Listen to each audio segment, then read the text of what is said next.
In 2006, a family in Indiana buried their 19-year-old daughter. About 1,400 people came to say goodbye. There was a service, a grave, a name on the program. And the entire time, that daughter was alive, breathing in a hospital bed an hour and a half away, while another family sat beside her, certain she was theirs. That is not a movie. That actually happened. And it is only the first of 10 true stories in this video. Here is the thread that connects all of them. Every girl in these cases was, at some point, given up on, counted among the lost, treated by someone as already gone, and every single one of them came back, proving that being missing is not the same as being gone. These 10 real cases stretch from a hospital in Harlem to a sealed cellar in Austria. Section 1. Whitney Serac. On the evening of April 26, 2006, 9 people from Taylor University, a small Christian college in Upland, Indiana, were riding home in a school van. They had spent the day in Fort Wayne, setting up for a special lunch that was supposed to take place the next morning. It was an ordinary trip, friends in a van heading back to campus, tired after a long day of work, probably thinking about nothing more serious than getting to bed. None of them knew it was the last ordinary evening some of them would ever have. Just after 8 o'clock, the van was traveling on Interstate 69, only a couple of miles from the exit near Marion. Coming the other way was a large semi-truck. The man driving it, Robert Spencer, had fallen asleep at the wheel. His truck drifted across the grassy strip in the middle of the highway and crossed straight into the path of the van. There was no time to react. The two vehicles met head-on. 5 of the people in that van did not survive. 4 were students: Brad Larson, Laurel Erb, Betsy Smith, and Laura Van Ryn. The 5th was a staff member named Monica Felver. In a single moment, 5 families were about to receive the kind of phone call you spend your whole life hoping you never get. This section, though, is not really about the collision itself.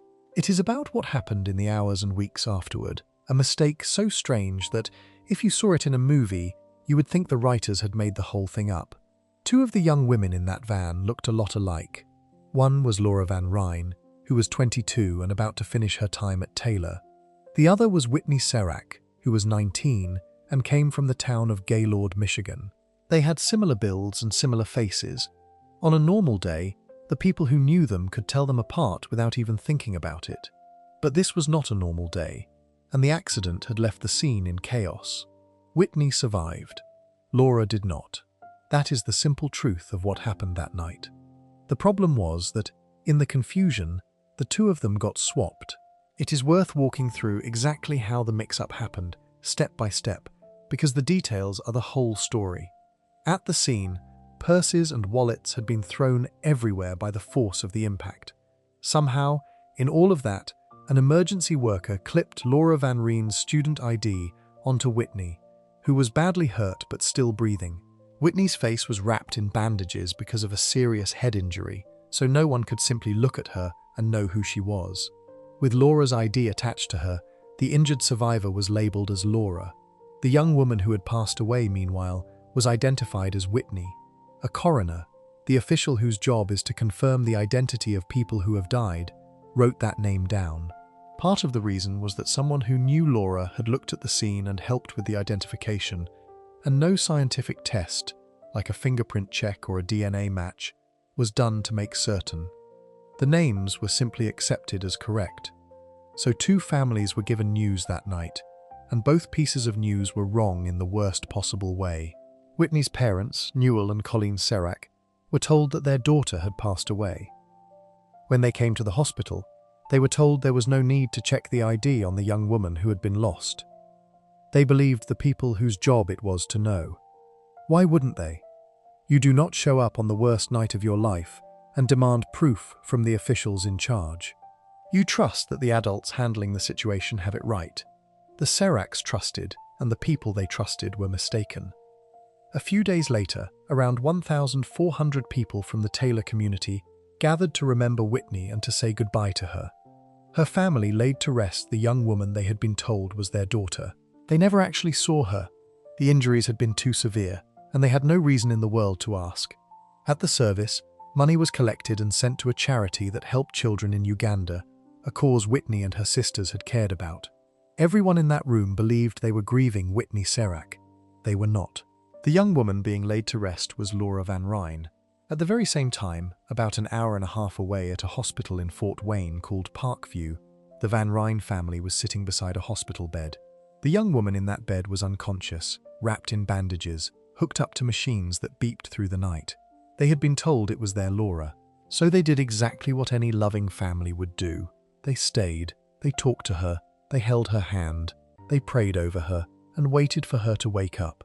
Day after day, for 5 weeks, they kept watch over a girl they believed was their daughter and their sister. It was not Laura, it was Whitney. For more than a month, both families were living inside the wrong story. One family was grieving a daughter who was actually alive. The other was hoping and praying over a daughter who had actually already been lost. Neither of them had any idea. There was no reason for them to doubt what they had been told by hospitals, by officials, by the people whose entire job is to get this right. But slowly, quietly, small things started to not add up. The Van Ryns spent every single day at that bedside, and the longer they sat there, the more little details began to nag at them. There was something about the young woman's teeth. There was a small piercing in her belly button, and Laura had never had one. A young woman who had been Laura's roommate noticed things too, physical details that did not quite match the friend she remembered. For several days, the family quietly carried these doubts before they finally shared them with the hospital staff. And you can understand the hesitation. None of these little things was proof. Each one, on its own, was easy to explain away. A family that desperately wants their daughter to wake up will reach for any reason to keep believing, and the staff kept gently reassuring them that this was Laura. So they pushed the doubts down and held on to hope. Then the patient began to wake up. As she came out of the coma, she started to speak, and what she said did not fit at all. She called herself Whitney. She looked at the people caring for her and told them they were not her real parents. She named her actual mother and father, Newell and Colleen. She talked about her own sister. To the Van Ryns, this could have sounded at first like simple confusion from a brain injury, because people recovering from serious head trauma do sometimes say things that make no sense. But she did not waver. She kept saying it, and she was specific in a way that confusion usually is not. The moment that finally cracked the whole thing open was almost unbelievably simple. During a therapy session, someone asked the young woman to write her name. She picked up something to write with, and she wrote one word, Whitney. That was it. That single written word is what let the truth out. Once the question had been asked out loud, the answer arrived fast, and it landed in two completely opposite directions at the same time. The family that had been keeping watch at the hospital for 5 weeks, certain their daughter would open her eyes any day, now had to absorb the truth that Laura was gone, and had been gone the entire time they sat there. The family that had held a service and said their goodbyes, the ones who believed they had lost everything, were handed the almost impossible opposite. Whitney was alive, the girl they had grieved, the girl whose name had been printed on the program at that memorial, was breathing and waking up in a hospital bed an hour and a half down the road. Try to hold both of those feelings in your mind at once, because that is exactly what these two families were forced to do. One family's miracle was the same single event as another family's loss. The Seraks were given their daughter back, in a way that almost never happens, and in the very same breath, the Van Ryns lost theirs all over again. The two families had to share a hospital. They had to be gentle with one another, in the middle of the most bewildering pain imaginable. The president of Taylor University at the time, Eugene Habaker, had visited the Van Ryns at the hospital and prayed for their daughter's recovery, never knowing the young woman in the bed was someone else's child entirely. Laura's sister, Lisa Van Ryn, had been writing online updates throughout the 5 weeks, sharing news about the recovery of the girl everyone believed was Laura. When the truth finally came out, the writing did not simply stop. Whitney's sister, Carly, eventually took it over. Two families who had been strangers, connected only by a terrible accident, were now tied together for the rest of their lives. What happened next is the part that turned a private heartbreak into a story the whole country ended up talking about. In 2008, the two families did something that is genuinely hard to picture yourself doing. They wrote a book together. It was called Mistaken Identity, and the people listed as its authors were both sets of parents. the Serraks, and the Van Rins, along with Whitney herself and a writer named Mark Tabb. Sit with that for a moment. The family whose daughter lived and the family whose daughter did not, side by side, telling the story as one. The book climbed all the way to the top of the New York Times bestseller list for nonfiction and stayed there for 2 weeks. Their story showed up everywhere. The news program Dateline ran a 2-hour special on it. Whitney and her family appeared on the show hosted by Oprah Winfrey and on the Today Show. People could not stop turning it over in their heads, partly because it was so sad and partly because it forced everyone to imagine the unimaginable, saying goodbye to the wrong person or sitting beside a stranger for 5 weeks and calling her your child. The mistake also changed the rules. After the case, the states of Michigan and Indiana took a hard look at how officials confirm who a person is after they have passed, and they pushed for stricter steps so that an error this painful would be far less likely to happen to another family. A mistake that hurts this many people tends to leave a mark on the system that allowed it. Whitney herself recovered slowly. Her injuries had been severe, and her healing stretched out over a long time. Later that same year, she was cleared to walk without a special boot that had been helping her rebuild her strength. But here is the quiet detail that stays with almost everyone who hears this story. Whitney has no memory of any of it. She does not remember the accident. She does not remember the weeks in the hospital when her own parents believed she was gone, and another family sat at her bedside thinking she was their Laura. All of it, the loss, the service, the confusion, the slow uncovering of the truth, happened around her and to her, while she was somewhere her own mind could not reach. 10 years later, in 2016, Whitney, now going by Serrak Wheeler, stood up at Taylor University and spoke about everything that had happened. She had built a life by then. She had moved forward. The girl who had once been counted among the lost, mourned by 1,400 people, and laid to rest under her own name by mistake, was standing in front of a room, alive and whole, telling her own story in her own words. So why does a story like this hit as hard as it does? Part of it is the sheer bad luck, piled on top of more bad luck. But the bigger reason is what it does to one little word, gone. We treat that word as final. When we are told a person is gone, we build everything around it. We hold services. We say our goodbyes. We let ourselves begin the long, slow work of accepting it. The Serrak family did all of that. They did every single thing a grieving family is supposed to do. And the entire time, the thing they were so bravely accepting was not true.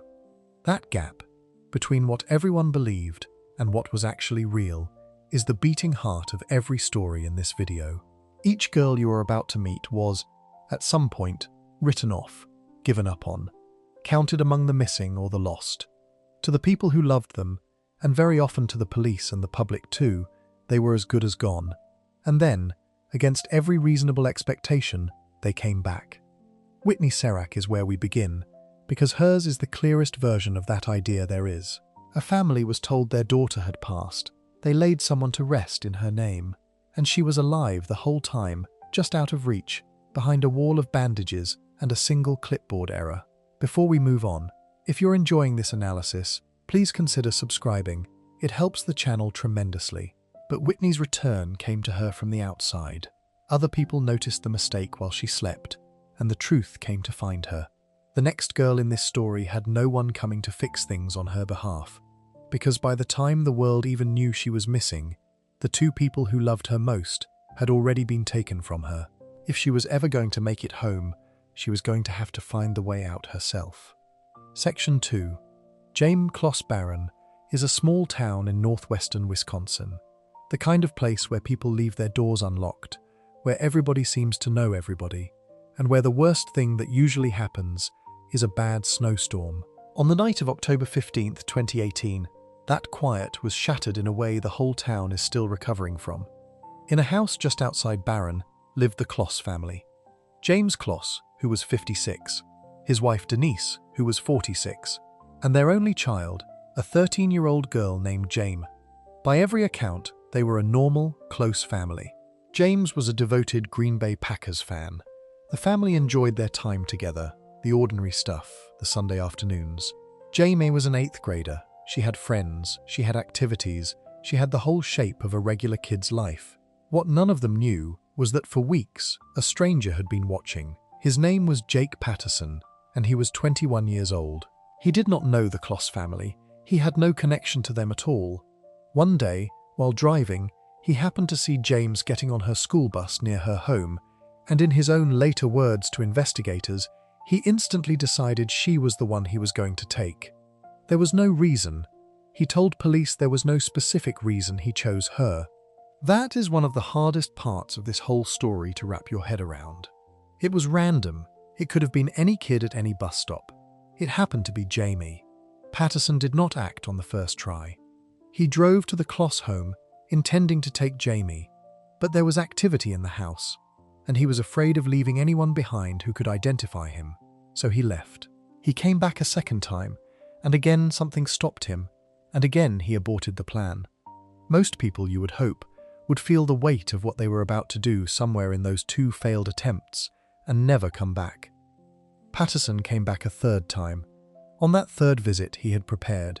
He had shaved his head and his face so he would not leave hair behind. He had put on gloves. He had stolen license plates from another county and put them on his car so it could not be traced. He had cleaned a shotgun to remove any trace of himself from it. Every one of those details tells you the same thing. This was planned, cold, and deliberate. He was not a man who snapped in a moment. He had thought it through. What happened at the house that night was fast and brutal. Jane woke up because the family dog was barking. She looked outside and saw a car she did not recognize coming up the driveway, and she went and woke her parents. Her father went to the front door to see who it was. Through the glass, he saw a man in dark clothing and a mask holding a gun. James Kloss, by all accounts, may have thought for a moment it was the police and asked the man to show identification. He was trying to make sense of something that made no sense. While James was at the door, Denise and Jamie hid together in the bathroom, in the bathtub, with the shower curtain pulled shut. Denise managed to dial 911. She did not get the chance to speak. The operator could hear yelling and a disturbance before the call cut off. When the dispatcher called the number back, it went straight to Denise's voicemail. In the space of those few minutes, Jane lost both of her parents. Patterson forced his way in, and one after the other, took the lives of James and Denise. He bound Jamie, carried her out to his car, put her in the trunk, and drove away into the night. By the time sheriff's deputies arrived in response to that broken 911 call, they found a house with 2 people gone and a 13-year-old girl nowhere to be found. Now, put yourself in the position of the people trying to solve this. You arrive at a home, 2 parents are gone, the child is missing. What is the most likely, most heartbreaking conclusion any investigator would jump to? That whoever did this took the child too, and that she had probably met the same fate. That fear sat over the entire case from the very first hour. Officially, Jamie was a missing person, but privately, a lot of people, including those searching hardest for her, were terrified that they were no longer looking for a living girl. What followed was one of the largest searches the area had ever seen. An Amber Alert went out. Investigators ran down thousands of tips, by some counts more than 4,000 of them, with hundreds of officers working the case. 2,000 volunteers came out to comb through miles of rural barren looking for any clue at all. As deer hunting season opened in Wisconsin, the sheriff's department sent an urgent message to the thousands of people with hunting licenses, asking them to report anything strange on their land. Clothing, a weapon, anything that just did not look right. Think about what that request really means. They were asking hunters, people who walk deep into the woods, to keep their eyes open for signs of a girl who might be out there somewhere. The community refused to give up hope, even as the days turned into weeks and the weeks started to pile up. In December, around the 2-month mark, people gathered at James' school around a 16-foot Christmas tree they called the Tree of Hope. They released balloons. They reaffirmed a promise to find her alive. Her grandfather, Robert Nyberg, stood there and said he wanted nothing more than to get his granddaughter back home where she belonged. He even promised that when she came home, he would buy her a big steak. These are the small, human things people hold on to when the odds look impossible. A tree, a balloon, a promise about a steak dinner. But the trail, in the words of the people working it, had gone cold. After the early flood of activity, there was nothing. No reliable sightings. No solid lead pointing anywhere. Just a missing 13-year-old and a country quietly bracing for the worst.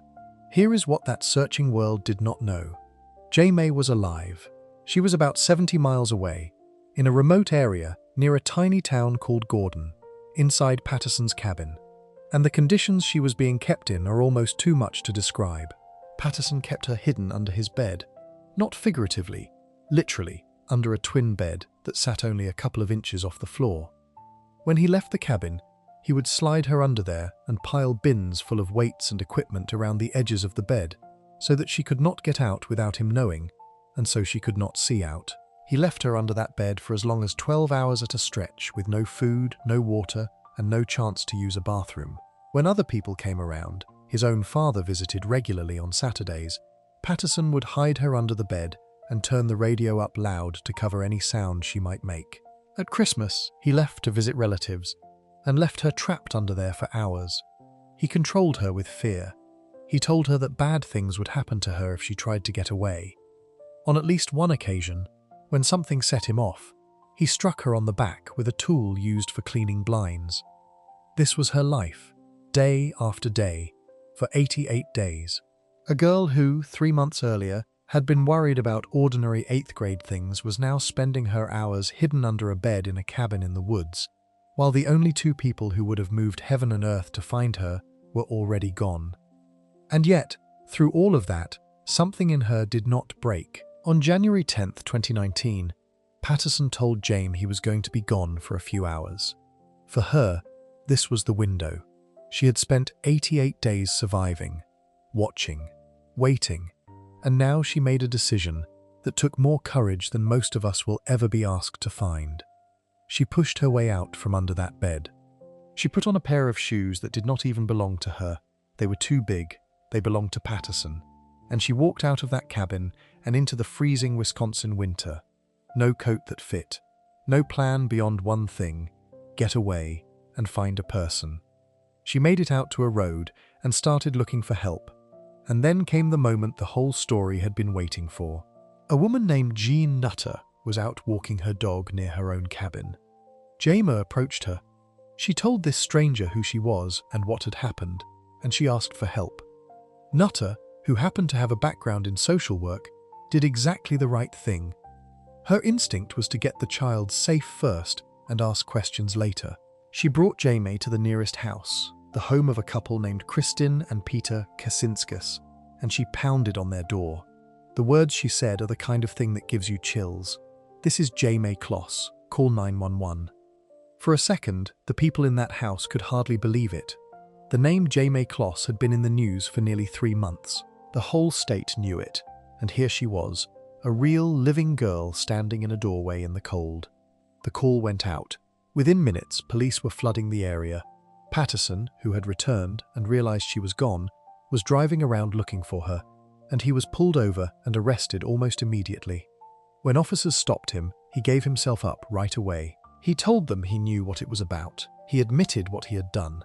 James had done what an army of searchers, thousands of tips, and months of effort had not been able to do. She had gotten herself out. The sheriff who led the case put it plainly afterward. In the end, James rescued herself, and she showed the world you never give up hope. The aftermath moved quickly. Patterson was charged and later pleaded to taking the lives of James and Denise Kloss and to kidnapping Jamie. In May of 2019, a judge sentenced him to spend the rest of his life behind bars, with no possibility of ever getting out, plus additional time on top of that. The judge described him in the harshest terms the bench can use, calling him among the most dangerous people imaginable. Prosecutors made a point that cuts right to the center of this story.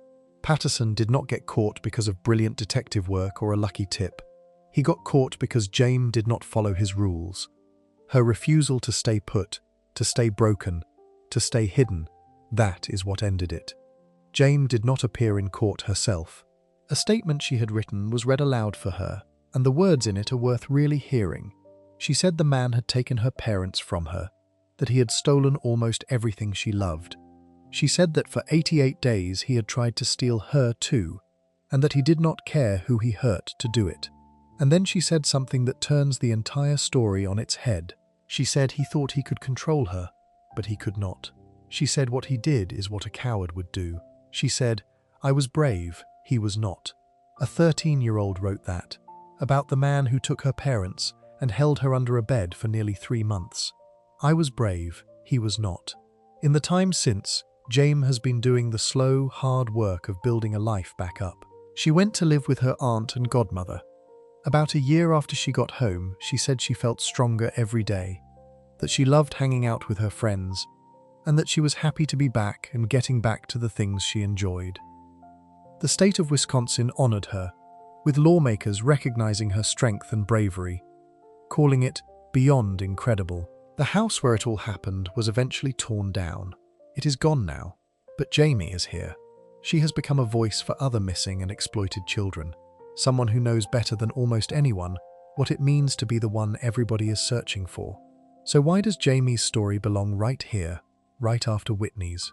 Because the two of them came back in completely opposite ways. Whitney Serek was unconscious the whole time.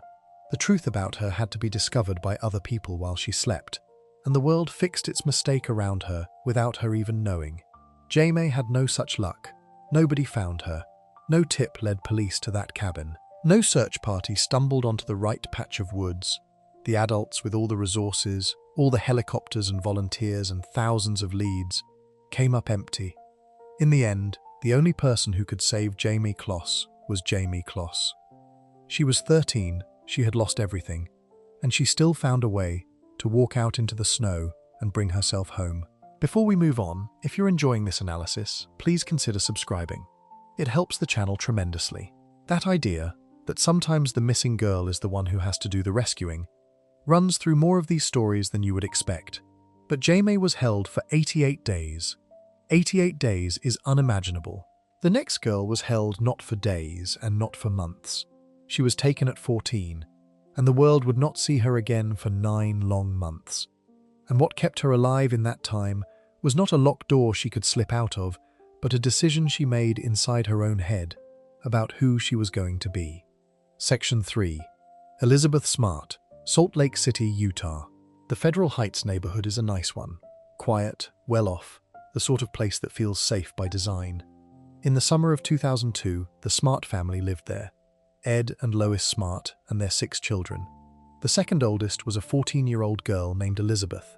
She played the harp. She came from a close religious family. She had just about finished middle school. By every measure, she was a normal kid with a normal life, in a neighborhood where nothing bad was supposed to happen. On the night of June 5, 2002, something bad happened anyway. A man slipped into the Smart home in the early hours of the morning. He had cut through a window screen to get in. His name was Brian David Mitchell, and he was not a complete stranger to the family. Months earlier, the Smarts had hired him for a single day of work as a handyman, fixing the roof. He had been at their house for a few hours, doing odd jobs. That was the whole connection. But in that short time, Mitchell had noticed Elizabeth, and he had decided, in his own twisted thinking, that she was meant to become one of his wives. He left and came back nearly a year later to take her. Elizabeth shared a bedroom with her 9-year-old sister, Mary Catherine. That detail turns out to matter more than almost anything else in this story. On the night of the abduction, Elizabeth woke to a man holding a blade and threatening her. He told her that if she made a sound or resisted, he would harm her family. Mary Catherine was awake too, lying in the same room, but she pretended to be asleep. A 9-year-old, terrified, made the split-second choice to stay perfectly still and silent, while a man took her sister out of their bedroom. She was afraid that if she called out, the man would come back for her too. After the man and Elizabeth left, Mary Catherine did not immediately run for help. She was frozen with fear, worried the man might still be near, worried he might return. She stayed hidden in her bed for what she later estimated was around 2 hours. Then, just before 4 in the morning, she finally crept to her parents' room and woke them up and told them what she had seen. Their daughter was gone. At first, Ed and Lois Smart could not quite believe it. It sounded like a nightmare a child might have. They did not fully accept it until they found the cut window screen, physical proof that someone really had come in from the outside. Then the panic became real. What came next was one of the biggest searches the area had ever organized. The morning after, Ed and Lois went on television and begged whoever had taken their daughter to bring her home. Ed's words were the words of a desperate father, that Elizabeth was the sweetest girl, an angel, and to please let her go. A huge volunteer effort sprang up, with as many as 2,000 people a day joining the search. They used dogs, they used planes. Flyers with Elizabeth's face went up everywhere and circulated across the internet so people could print them and pass them around. Her family did everything they could think of to keep her name and her face in front of the public, making a website, sharing home videos, refusing to let her be forgotten. For a while, the investigation chased the wrong people.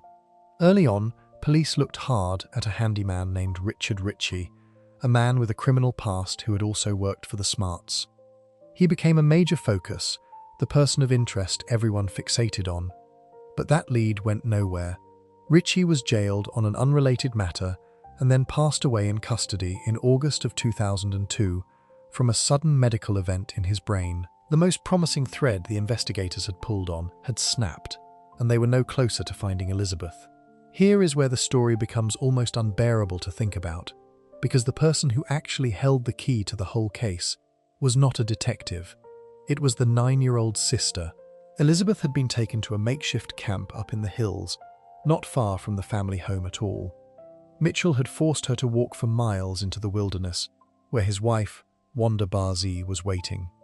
From that point on, Elizabeth's life was a daily ordeal. She was held against her will. She suffered repeated harm at the hands of both Mitchell and Barzee. She was kept in conditions that no child should ever experience, and Mitchell controlled her with constant threats, telling her over and over that he would hurt her or her family if she tried to escape or call attention to herself. He wrapped his cruelty in religious language, telling her she was blessed, that she should be grateful for what was happening to her. She refused to believe him, but she was 14, alone and terrified, and she did what she had to do to stay alive. For months, the case sat cold, and then, that fall, Mary Catherine's memory finally shook something loose. One day, while flipping through a Guinness World Records book, a name suddenly surfaced in her mind. She told her parents she thought the man who took Elizabeth might be the man who had worked at their house, the one they had known as Emmanuel. She had only ever gotten a partial sense of him in the dark, but her young brain had been quietly working on it for months, and now it had produced something. This is the part that genuinely haunts people about this case. The single most important clue in the entire investigation lived inside the head of a 9-year-old, and it took her about 4 months to bring it to the surface. Not because she was hiding it, because she was 9 and traumatized, and the human memory does not hand things over on a schedule. Once she said the name Emmanuel, the case finally had a direction. It still took time. A composite sketch of Emmanuel was created and released to the public in February of 2003. The sketch and the story were featured on the television program America's Most Wanted, which had a long history of putting faces in front of millions of viewers. After the sketch went public, several of Mitchell's own relatives recognized him and contacted authorities to confirm that Emmanuel was Brian David Mitchell. Then came the moment everything had been building toward. On March 12, 2003, 9 months after she had been taken, people in the town of Sandy, Utah, spotted a trio walking down a street. A man, a woman, and a young person dressed in robes with their face partly covered. Some of them had seen the reports and recognized Mitchell. They called the police. Officers approached the group, and here is one of the strangest, most telling details in the whole story. When the police first asked the young person who she was, Elizabeth did not say her own name. She told them she was someone called Augustine. She initially denied being Elizabeth Smart at all. After 9 months of threats and control and fear, the instinct to protect herself, to give the answer her captor wanted, was still running the show. The officers were not fooled. They did not just take her word and walk away. They brought her and the 2 adults to the police station in separate cars.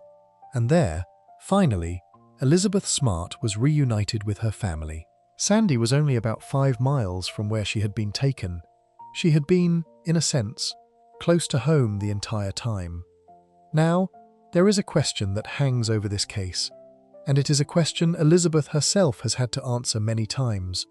often from people who do not understand what they are really asking. The question is, why didn't she escape?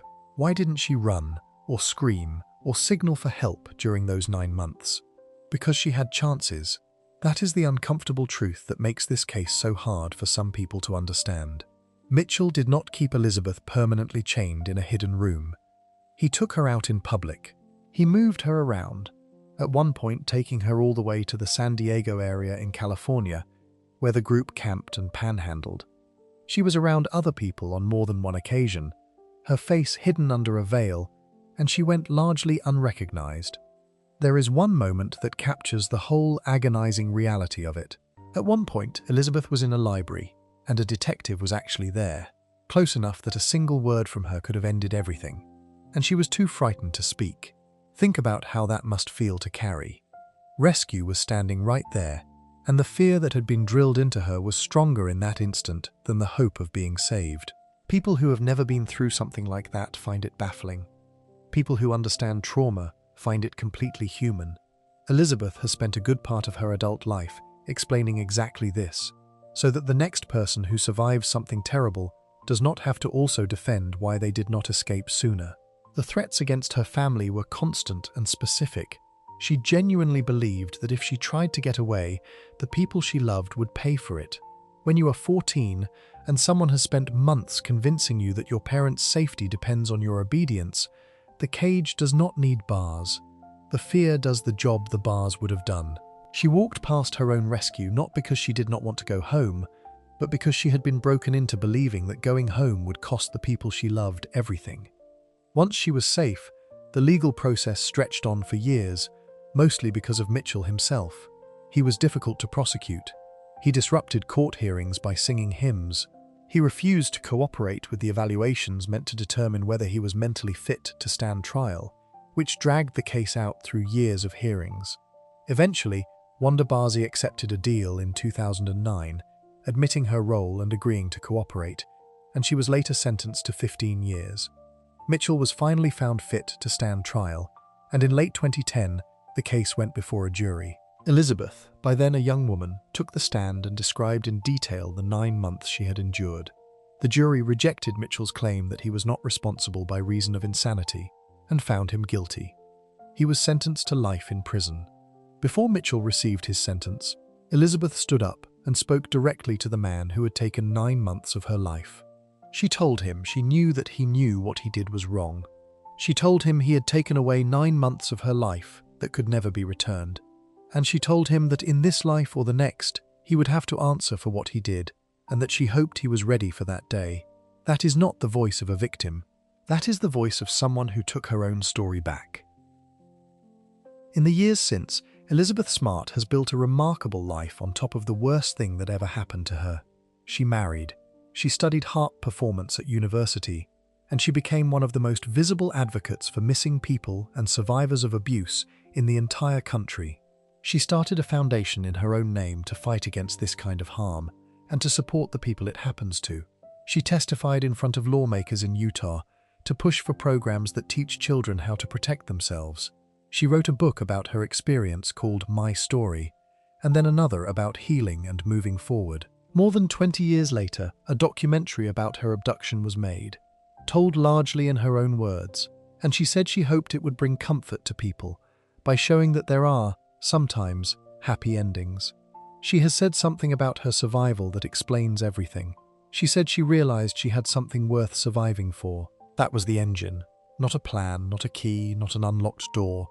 A decision, made inside her own head, that she was going to live through this and get back to the family she loved, no matter how long it took or how hopeless it looked.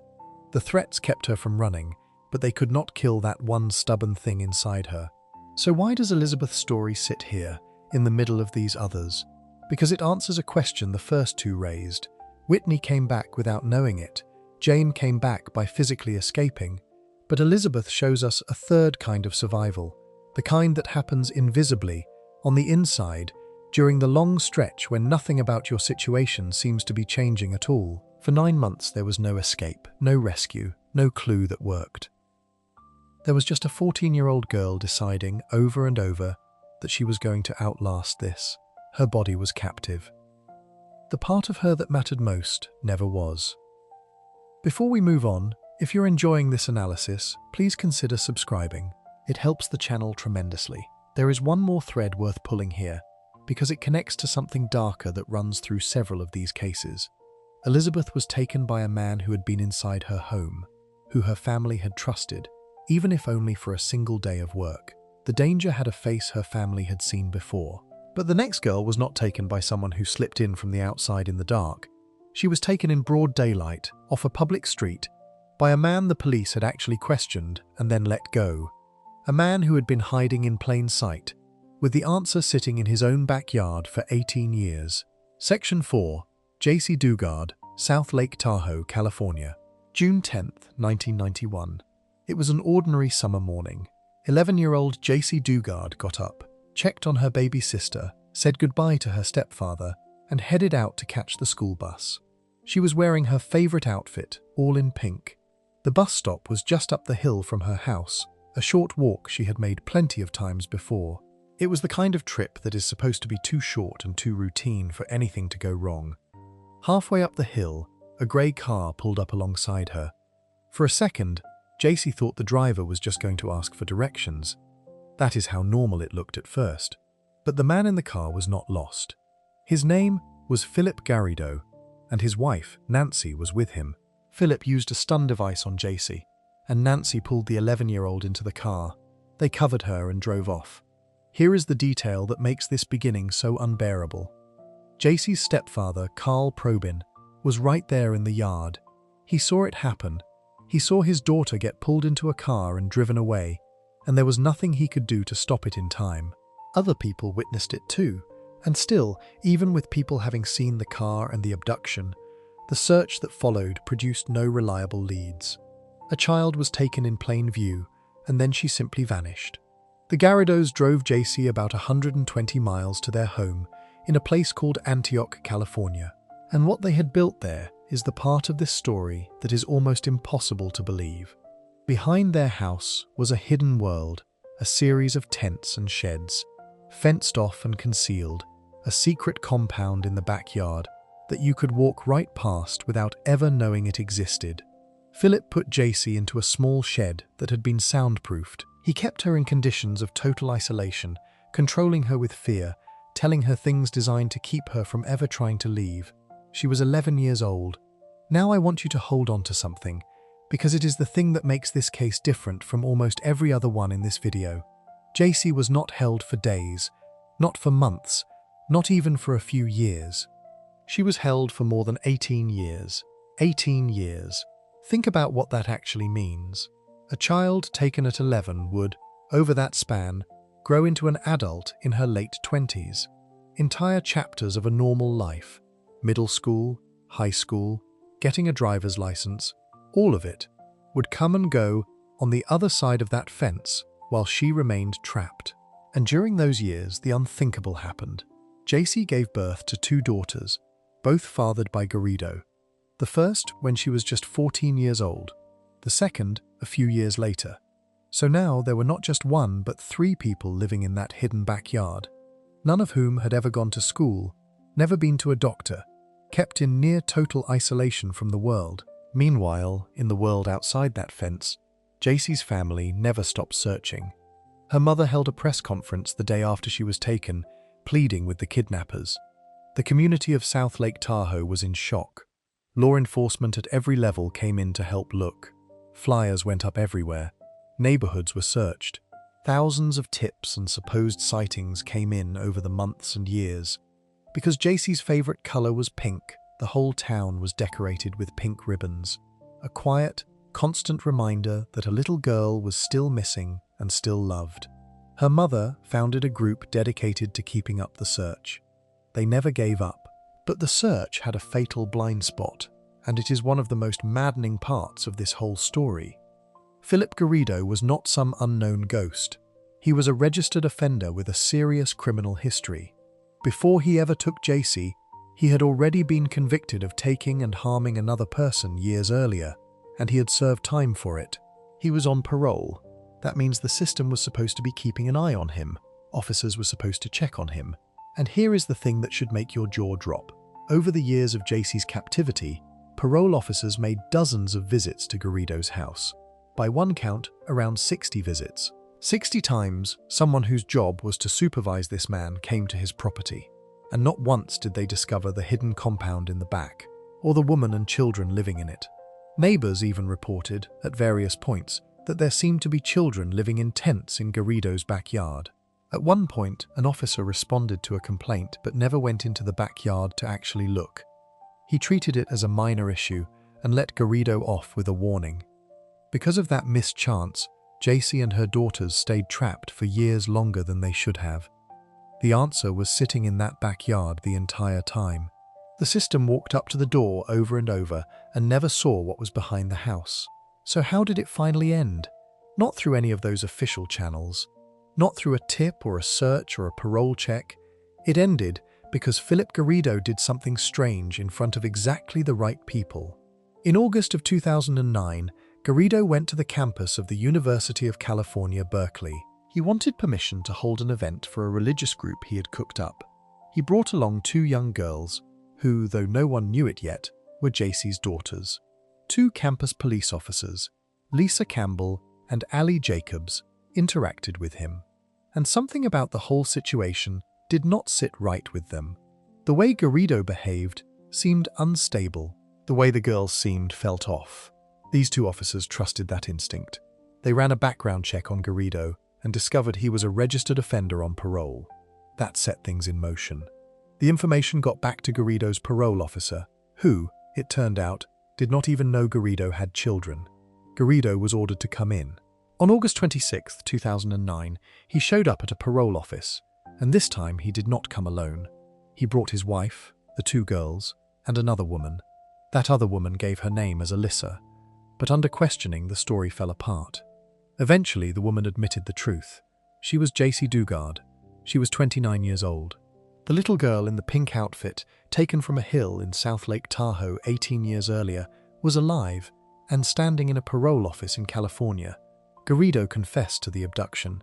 There is a small, gutting detail about how locked down JC's identity had become over those years. For 18 years, the Garridos had not even allowed her to speak or write her own name. When she was finally found, she had to relearn the freedom of just being JC. There is a moment people often point to. At one stage, she still had a butterfly-shaped ring she had been wearing the day she was taken, and she had managed to hide it from her captors the entire time. A tiny piece of her real self that she protected for 18 years. The reunion came fast after that. JC was brought back together with her mother, Terry, at a secret location near San Francisco. Her stepfather, Carl, the man who had watched her get taken from the yard all those years ago, later described the phone call where he learned the news. His wife asking if he was sitting down, then telling him they had found JC, then a long pause, and then the words, "She's alive." The legal end of it was severe, and it was final. Philip and Nancy Garrido were prosecuted. In 2011, they pleaded guilty. Philip received a sentence of more than 400 years to life in prison. Nancy received 36 years. There would be no getting out for either of them. As part of the way the case was handled, JC and her daughters were spared having to take the witness stand and relive everything in open court, which had been a real concern for the defense as the case approached trial. Now, when a person comes back after 18 years, the world wants a simple, happy ending. But JC's story is more honest than that, and that honesty is part of why it matters so much. When she was found, she was, in the words of one official, in good health, though as he put it, living in a backyard for 18 years takes its toll. She did not know how to drive. She had not seen a doctor since she was 11, not even during her 2 pregnancies. She had spent the better part of 2 decades in isolation. Coming back to the world was not a single happy moment. It was the start of a long, slow, difficult process of relearning how to live. And JC did it. Her younger sister, who had been just a baby when JC was taken, taught her how to drive. And JC earned her license within a year of coming home. 3 weeks after her rescue, she asked about the pets that had been raised in that backyard, because even in that place, she had formed attachments and a kind of life. She started therapy that involved working with horses, something she shared with her mother and sister. She slowly moved through the ordinary milestones that had been stolen from her, but on her own terms and at her own pace. She wrote a book about what happened to her called A Stolen Life, which came out in 2011. She wrote a second one a few years later about her recovery and her life as a free person. She started a foundation to help other families who have been through abduction and severe trauma. And she did something quietly powerful. She pushed back on the language people use about survivors. Along with some psychologists, she argued against a common phrase used to describe why captives bond with their captors, saying it was misleading and hurtful to survivors, and suggested a better way to talk about it. She was not content to just be a survivor. She wanted to change how the world understands survival itself. The state of California also acknowledged its failure because the parole system had so clearly dropped the ball. 60 visits, a backyard full of evidence, and nothing caught. The state awarded the Dugard family $20 million. No amount of money gives back 18 years, but it was an official admission that this should never have happened, that the system that was supposed to be watching Garrido had failed a little girl in the worst way possible. So why does J.C. Dugard's story land the way it does, even among all these other heavy ones? Because it is the longest. 18 years is so long that it stops feeling like a kidnapping and starts feeling like a stolen life, which is exactly what she called it. A child taken at 11 came back as a grown woman with 2 children of her own. She missed her entire adolescence. She missed being a teenager, being a young adult, all of it, locked behind a fence that dozens of officials walked past without ever looking behind. And that is the part that should stay with you. J.C. was not hidden in some remote wilderness where no one could ever have found her. She was hidden in plain sight, in a suburban backyard, in a state that knew her captor was dangerous and was supposedly keeping watch. The failure was not that she was impossible to find. The failure was that the people who could have found her did not look hard enough. For 18 years, while a little girl grew up in a tent on the other side of a fence. Before we move on, if you're enjoying this analysis, please consider subscribing. It helps the channel tremendously. J.C. was taken in California, in a country with one of the largest networks of missing child resources in the world. And even then, it took 18 years and a chance encounter with 2 sharp-eyed campus officers. But the next girl in this story was taken in a different country entirely, off a street in a major European city, in a case that gripped an entire nation. And the way she finally got free came down to a single phone call, a running vacuum cleaner, and a few seconds of looking away. Section 5. Natascha Kampusch, Vienna, Austria, March stoned, 1998. A 10-year-old girl named Natascha Kampusch left her family's home in the Donaustadt district and set off for school, walking through the city the way she did on any other ordinary morning. She never arrived. Somewhere between her front door and her classroom, on a street in one of Europe's grand old capital cities, in broad daylight, Natascha disappeared. There was one witness, a 12-year-old child, who later reported having seen a young girl being pulled into a white van. That sighting would shape the entire early search, because it gave police something concrete to chase: a white minivan. What followed was one of the largest missing person searches in Austria's history. Investigators examined hundreds of white vans across the country, by some accounts more than 770 of them. And here is where this case starts, down a path that should feel painfully familiar by now. One of those vans belonged to a man named Wolfgang Pricklepil. He lived about half an hour outside Vienna, in a town called Strasshof. Police actually interviewed him. They actually looked at his van, but Pricklepil had an explanation ready. He said he had been home alone that morning and that he used the van to haul building rubble because he was working on his house. The police were satisfied with his answer. They moved on. The man who had Natascha was questioned, gave a smooth excuse, and was let go. Sit with that for a second, because it is the second time in this video we have seen it. A child taken, a massive search, and the person responsible standing right there in front of investigators, talking his way out of it. With J.C. Dugard, it was 60 parole visits that never looked in the backyard. With Natascha, it was a direct interview that ended with police accepting an excuse. The danger was inside the search the whole time, and the search did not recognize it. What no one knew was that beneath Pricklepil's ordinary-looking house was a hidden room, a small cellar, windowless, sealed behind a concrete door. It had been built to be soundproof and almost impossible to detect. The entrance was concealed, the kind of thing you would never find unless you knew exactly where to look and what you were looking for. This was where Priklopil kept Natasha, a 10-year-old child locked in a sealed underground room in total isolation. She would be held for more than 8 years. The conditions of those years are hard to take in. In the early period, Natasha was kept down in that cellar, cut off from everything. No daylight, no other voices, no sense of the world continuing above her. Over time, Priklopil allowed her up into the rest of the house, where she was forced to cook and clean for him. He controlled her completely. He physically harmed her, and the descriptions she would later give of the abuse are severe. She has spoken about being beaten badly and about the constant fear she lived in. He played cruel psychological games with her, the kind designed to make a person feel they have no one in the world to turn to. One of the most chilling things he did was attack her sense that anyone was even looking for her. He told her that her parents had not paid to get her back, that they did not love her, that they did not want her, that they were happy to be rid of her. He invented stories about shadowy people who had supposedly ordered her kidnapping and who might come and harm her at any moment. The effect of that last lie was especially twisted. By making Natasha terrified of imaginary other captors, Priklopil made himself seem, by comparison, almost like a protector. The man who had stolen her childhood positioned himself as the safest thing in her world. That is how this kind of control works. It rewires a person's sense of who the threat even is. He demanded that she call him by titles. He forced her to do hard labor around the house.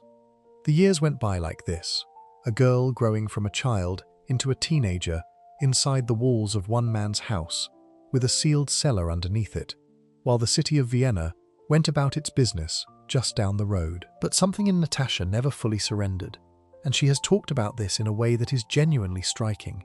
She has described how, during one of the darkest stretches of her captivity, when she was around 12 and overwhelmed by loneliness in that dark cellar, she made a kind of pact with herself. She imagined her future, adult self taking her hand and making a promise. The promise was this: right now you are too small and too weak to escape, but when you turn 18, I will overpower this man and free you, and I will not leave you alone. A 12-year-old, alone in a hidden room, talked herself into surviving by imagining the stronger person she would one day become. That promise, that little story she told herself, is part of what kept her alive through 6 more years. Notice what that has in common with Elizabeth Smart. Both of them survived, in large part because of a decision made on the inside, a refusal, somewhere deep down, to let the captivity be the end of them. The body was trapped. The will was not. Now, to the day, everything changed. August 23rd, 2006. By this point, Natasha was 18 years old. She had grown up inside that house. Over the years, Priklopil had come to give her small amounts of freedom and responsibility, the way a captor sometimes does once they believe a person is fully under their control. On that day, he had her outside, in the open, vacuuming his white van in the garden. While she was cleaning the van, the vacuum running and loud, Priklopil's mobile phone rang. Because the vacuum was so noisy, he stepped away from it to take the call, walking off to where he could hear. For the first time in 8 years, Natasha was outside, and the man who controlled her had turned his attention elsewhere.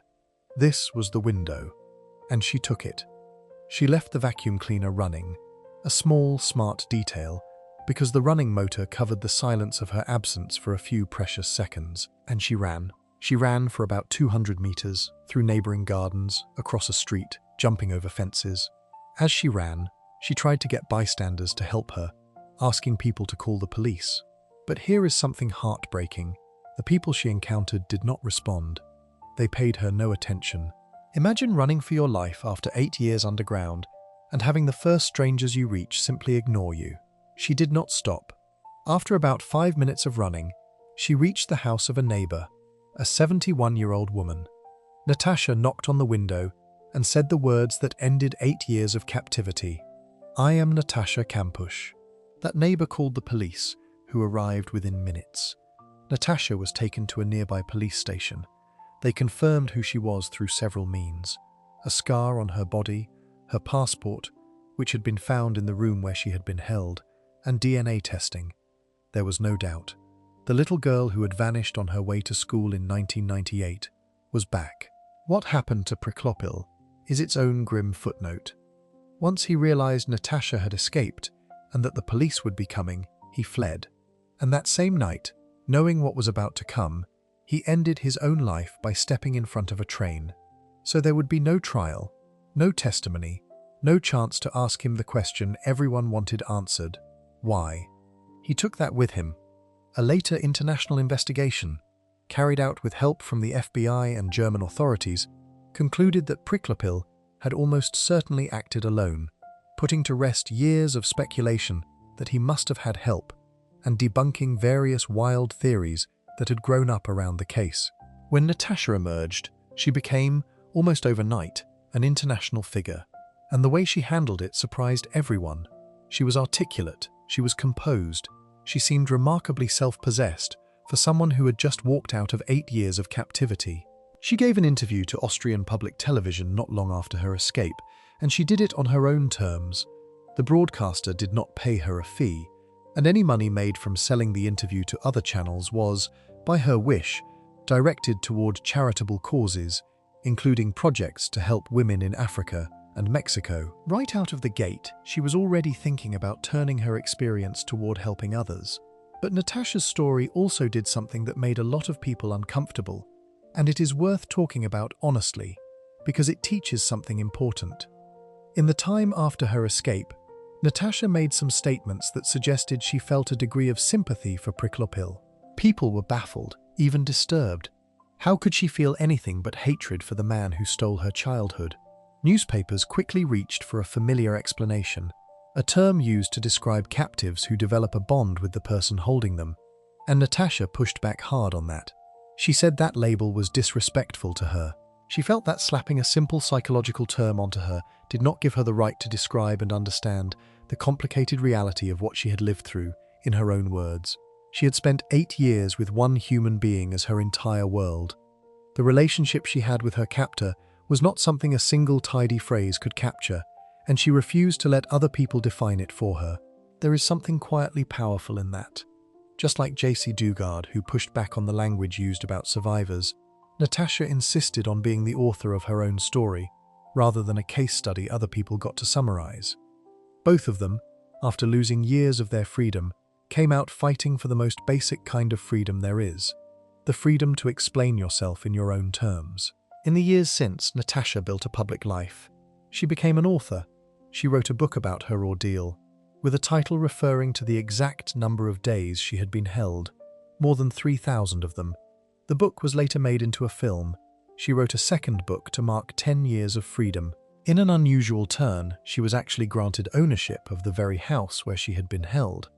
She does not live there, but she has continued to pay for its upkeep, a strange, complicated decision that, like so much about this case, resists easy explanation. She worked for a time as a television presenter. She became, in short, a person with a full life, not just the girl from the cellar. So why does Natasha Kampusch's story matter so much in a lineup like this one? A few reasons. First, it shows that this does not only happen in one country, or one kind of place. Natasha was taken off a city street in Vienna, the capital of Austria, a wealthy, modern, European country. The same nightmare that took JC from a hillside in California took Natasha from a sidewalk in Europe. The danger is not bound by borders. Second, it shows, yet again, how thin the line is between being found and not being found. The police interviewed the right man. They looked at the right van, and an excuse was enough to send them away. If they had pressed harder, if they had insisted on looking more closely, those 8 years might have been 8 days. Natasha was not undiscoverable. She was simply not discovered because the search accepted an answer it should have questioned. And third, it shows the same truth we keep circling back to. When the system fails, survival often comes down to the person themselves. No detective cracked Natasha's case. No tip led police to that cellar. In the end, it came down to a phone call, a running vacuum cleaner, a few seconds of a captor looking away, and a young woman who had spent years promising herself that when the moment came, she would run. She kept the promise her 12-year-old self had made in the dark. She freed herself. Before we move on, if you're enjoying this analysis, please consider subscribing. It helps the channel tremendously.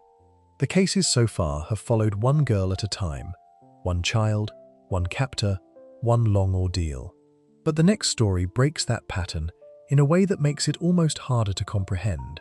Because in a single house in an American city, behind boarded-up windows on an ordinary-looking street, there was not one captive. There were three. Three young women, taken separately, years apart, who had no idea the others were even there at first, and who would not get out until one of them found the courage to scream through a gap in a door. Section 6. Amanda Berry and Gina DeJesus, Cleveland, Ohio. To understand this story, you have to understand that it is really three stories that became one. Three young people taken off the same city's streets, years apart, by the same man, and locked inside the same house, without the outside world having any idea they were all in there together. The man was Ariel Castro. He was a school bus driver for the city. To his neighbors, he was an ordinary guy on an ordinary street, a man who played music and seemed unremarkable. Behind the doors of his house on Seymour Avenue, he was something else entirely. The first of the young women he took was Michelle Knight in 2002. She was 20 years old at the time. Because she was an adult, and because her life had been difficult, police initially assumed she had simply run away, and her case never got the attention the others would. We will focus this section on the two who were taken as teenagers, but Michelle was there through all of it, and her survival is every bit as remarkable. Amanda Berry disappeared on April 21, 2003, the day before her 17th birthday. She had been working at a Burger King and called her sister to say she was getting a ride home. That was the last her family heard from her for a decade. At first, investigators considered the possibility that she had run away. Then, about a week after she vanished, a man used Amanda's own phone to call her mother. He said he had Amanda, that she was fine, and that she would be home in a couple of days. At first, her mother thought it might be a cruel prank, because Amanda's picture had been on television that day, but investigators traced the call to Amanda's phone. After that, the authorities no longer believed Amanda had simply walked away. Something had happened to her. But knowing that did not bring her home. The next year, on April 2, 2004, a 14-year-old named Gina DeJesus disappeared on her way home from her middle school. She was last seen near a payphone. Her mother had given her money to take the bus, but Gina decided to walk. And here is a detail that makes the case especially cruel. Gina was friends with Ariel Castro's own daughter. Shortly before she vanished, Gina and Castro's daughter had been together and had called to ask if Gina could come over for a sleepover. The answer was no, and the two girls went their separate ways. Then Gina was gone, taken by the father of her own friend. So now, in this one house, there were three captives: Michelle, Amanda, and Gina. And what happened to them inside those walls over the following years was a sustained nightmare. They were restrained, sometimes with chains. They were kept behind boarded-up windows and barricaded doors. They were starved at times. They were subjected to ongoing physical and other abuse. Castro controlled them through fear and cruelty, and he was careful. At times, he would pretend to leave the house, then sneak back in to check whether any of them tried to escape, and if they did, there were consequences. He warned them that if he caught them trying to get out, the price would be severe. During her captivity, Amanda Berry became pregnant and gave birth to a daughter on Christmas Day of 2006 inside that house. She named her Jocelyn. Picture that for a moment. A young woman giving birth in captivity, with a bucket for a bathroom, chained much of the time, and then raising a child in those conditions. Amanda has spoken about how, when her daughter was around 2 or 3, Castro finally removed the chains from Amanda, and that this was because of Jocelyn. The child changed the dynamics inside that house in small ways. Castro allowed Jocelyn certain freedoms the women did not get. She was sometimes let outside into the backyard, or taken to a park, or to Sunday services. For the women, Jocelyn became a source of light in an unbearable place. Gina has said the little girl was a welcome distraction from the horror around them. Now, while all of this was happening inside the house, what was going on outside? The families never stopped looking. Both Amanda and Gina became household names in Cleveland. Their families held vigils, and the women, who were sometimes allowed to watch a little television, were able to see those vigils. They could see, on the screen, their own families refusing to give up on them, holding events every year on the anniversaries of their disappearances. Imagine what that does to a person. It is unbearably painful to watch your family grieve and search for you when you are alive and trapped and unable to reach them. But it was also proof that you had not been forgotten, that people were still out there fighting for you. The women have said that this steadfast support is part of what kept their hope alive. There is one piece of this that is almost too sad to say out loud. Amanda Berry's mother, Luana Miller, never got to see her daughter come home. She died of heart failure in 2006, 3 years after Amanda vanished, and 7 years before she was found. Amanda learned of her mother's passing while she was still captive, by watching the news.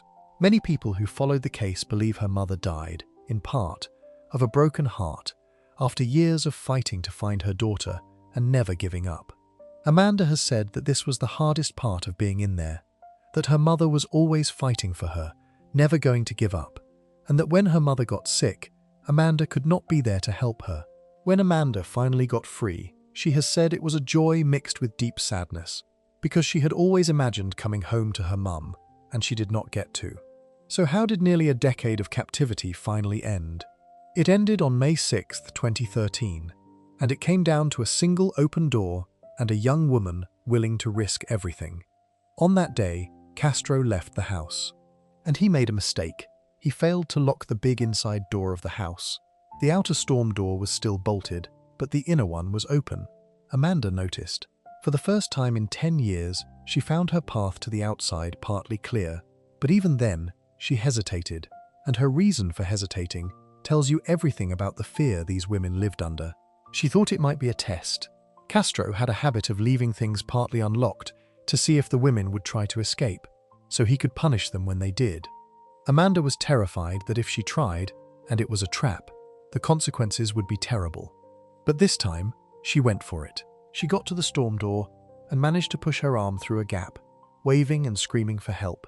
She called out that she was Amanda Berry, begging anyone to help her. A neighbor saw her but was too afraid to get involved. And then another neighbor, a man named Charles Ramsey, heard the screaming and came over. He tried to pull the door open but could not. So he and another neighbor kicked at the bottom of the storm door until Amanda and her 6-year-old daughter, Jocelyn, were able to crawl out through the gap. Amanda got to a neighbor's phone and made a 911 call that became famous around the world. She told the operator, "Help me. I am Amanda Berry. I have been kidnapped, and I have been missing for 10 years. I am here. I am free now." The raw emotion in that call, the disbelief that it was actually happening, is something people who heard it have never forgotten. When police arrived, they went into the house and found the other two, Gina De Jesus and Michelle Knight, who had been upstairs, still terrified, afraid of what Castro would do. There is a detail Gina has shared about that moment that breaks your heart and lifts it at the same time. When she finally told the police her name, it was the first time in years she had heard her own name spoken, because Castro had forced the women to use different names. For a decade, Gina had not even been allowed to be Gina, and now, in the chaos of flashing lights and police, she got to say her real name again and be reunited with her family. Her father described the moment as being like a dream. 3 young women and a child born in captivity walked out of that house alive after roughly a decade. The man who held them was arrested the same day. The legal end was swift and complete. Ariel Castro faced an enormous number of criminal counts. He pleaded guilty to hundreds of them as part of an agreement that took the harshest possible penalty off the table in exchange for his guilty plea. He was sentenced to life in prison plus 1,000 years, with no possibility of ever getting out. About a month into that sentence, in September of 2013, Castro was found dead in his prison cell, having taken his own life. Like Pricklepil in Austria, he never had to sit through years of answering for what he did. He removed himself from the story he had created. But the women he held did not let his ending be their ending. What they have built since is genuinely inspiring. Amanda Berry conquered a real fear of being in the public eye and now does a regular segment on a Cleveland television station called Missing with Amanda Berry, where she helps find other missing children and adults. Think about the full circle of that. A woman who was missing for 10 years, who watched her own face on missing person broadcasts, now using television to bring other missing people home. Gina DeJesus, together with her cousin, started an organization to help families of the missing and exploited. And she did something quietly defiant. She opened it right on Seymour Avenue, on the same street where she had been held captive for nearly a decade. The House of Horrors itself was torn down, demolished completely. Gina has said she wanted to be on that street, to bring something positive to it, and that if she could be there, anyone could. Michelle Knight, who now goes by a different name, Lily Rose Lee, also survived and went on to speak about her experience, saying after years of not being heard, that finally being heard was liberating. Amanda and Gina even wrote a book together about their survival, telling the story in their own words. The three of them have stayed connected to the people who helped tell their story, and years later, the people who know them describe them as doing well, back with their families, rebuilding, giving back. One person who has stayed close to them put it simply: these young women endured something terrible, and now they are back with their families and enjoying life, which is a testament to the strength of the human spirit. So why does the Cleveland case hit differently from the ones before it? Because it shatters the idea that this is always one captor and one victim in some isolated, far-off place. This happened in the middle of an American city, on a normal residential street, in a house with neighbors all around. Not one captive, but three, plus a child born inside. For 10 years, 3 families grieved and searched. Vigils were held, faces were on the news, and the answer was sitting behind boarded-up windows the whole time, close enough that the neighbors who eventually helped free Amanda lived right there. And once again, the ending did not come from the system. It did not come from a detective, or a tip, or a search warrant. It came from Amanda Berry noticing an unlocked door, swallowing the terror that it might be a trap, and shoving her arm through a gap to scream for a stranger's help. It came down, in the end, to one captive's courage and one neighbor willing to kick down a door. Before we move on, if you're enjoying this analysis, please consider subscribing. It helps the channel tremendously. Every story so far has involved a person being physically taken and locked away, pulled into a van, dragged from a bedroom, held behind a concrete door or a boarded-up window. But the next story is different, in a way that is almost stranger, because the next girl was not snatched off a street as a child who could remember her real family. She was taken before she could form a single memory, stolen as a newborn, just days old, from a hospital, and she would grow up for more than 2 decades with no idea that the woman raising her was not her mother at all. Section 7. Carlina White. Every story so far has started with a moment a family could point to. The morning she walked to the bus stop, the night a man broke in, the day she did not come home from school. There was a before and an after. And the people who loved her could remember the before. They knew exactly what they had lost, because they had years of memories of the person who was taken. Carlina White's story does not work that way. And that is what makes it one of the strangest, most quietly remarkable cases you will ever hear. It begins in New York City, in the summer of 1987. A young woman named Joy White, just 16 years old, had recently given birth to a baby girl. She and the baby's father, Carl Tyson, named their daughter Carlina. When the baby was 19 days old, she developed a high fever, a serious one, around 104 degrees. The infant had swallowed fluid during delivery and had an infection. Frightened, the young parents did exactly what they were supposed to do. They took their baby to the hospital, Harlem Hospital Center. They handed their sick newborn over to the people whose job is to make sick babies well again. That should have been the safest thing in the world to do. While Carlina was at the hospital being treated, receiving medicine through an IV line, a woman had been hanging around the hospital. She had been seen there for weeks beforehand, dressed like a nurse, blending in so well that even the actual nurses seemed to accept her as one of them. She comforted the worried parents. She talked to them. Joy White would later remember a strange thing this woman said to her, something about how the baby does not cry for you, you cry for the baby. Looking back, Joy came to believe it was the woman's way of trying to get her to leave, to go home and rest. And at some point in the early morning hours, somewhere between roughly 2:30 and 4 in the morning, the woman did what she had come to do. She removed the IV line from baby Carlina and walked out of the hospital with the infant, concealed, probably hidden under her clothing. A security guard later said he had seen a woman matching her description leave around 3:30 in the morning, with no baby visible. The hospital had security cameras, but at the time, they were not working. Just like that, a 19-day-old baby was gone, taken from a hospital. It was, as far as anyone knew, the first time an infant had ever been taken from a New York hospital that way. Now, think about how impossible this crime is to solve compared to the others in this video. When an older child or a teenager is taken, there are things to work with. There are photographs. There is a face people will recognize. There are friends, habits, a daily routine, witnesses. There is a person who knows who she is and will, if she gets the chance, tell someone. Carlina had none of that. She was 19 days old. She had no memories. She could not be recognized by anyone because she had barely existed in the world yet. She did not even know her own name. She was, in the most literal sense, a blank page. And the woman who took her was about to write a completely false story onto that page. The investigation hit a wall almost immediately. There was a brief moment of promise. Police questioned a woman in Baltimore who witnesses thought might be connected, but nothing came of it. The trail went cold, and it stayed cold for a very, very long time. Joy White and Carl Tyson were left to grieve a daughter who was not gone in the way the other families in this video lost their children. She was out there, alive, somewhere, but they had no idea where, and no way to find her, and a baby with no memories cannot one day decide to come looking for home. Carl Tyson later described the feeling in the plainest possible words, that when he lost his daughter, it was like a big part of his heart was just ripped apart. Here is what was actually happening to Carlina.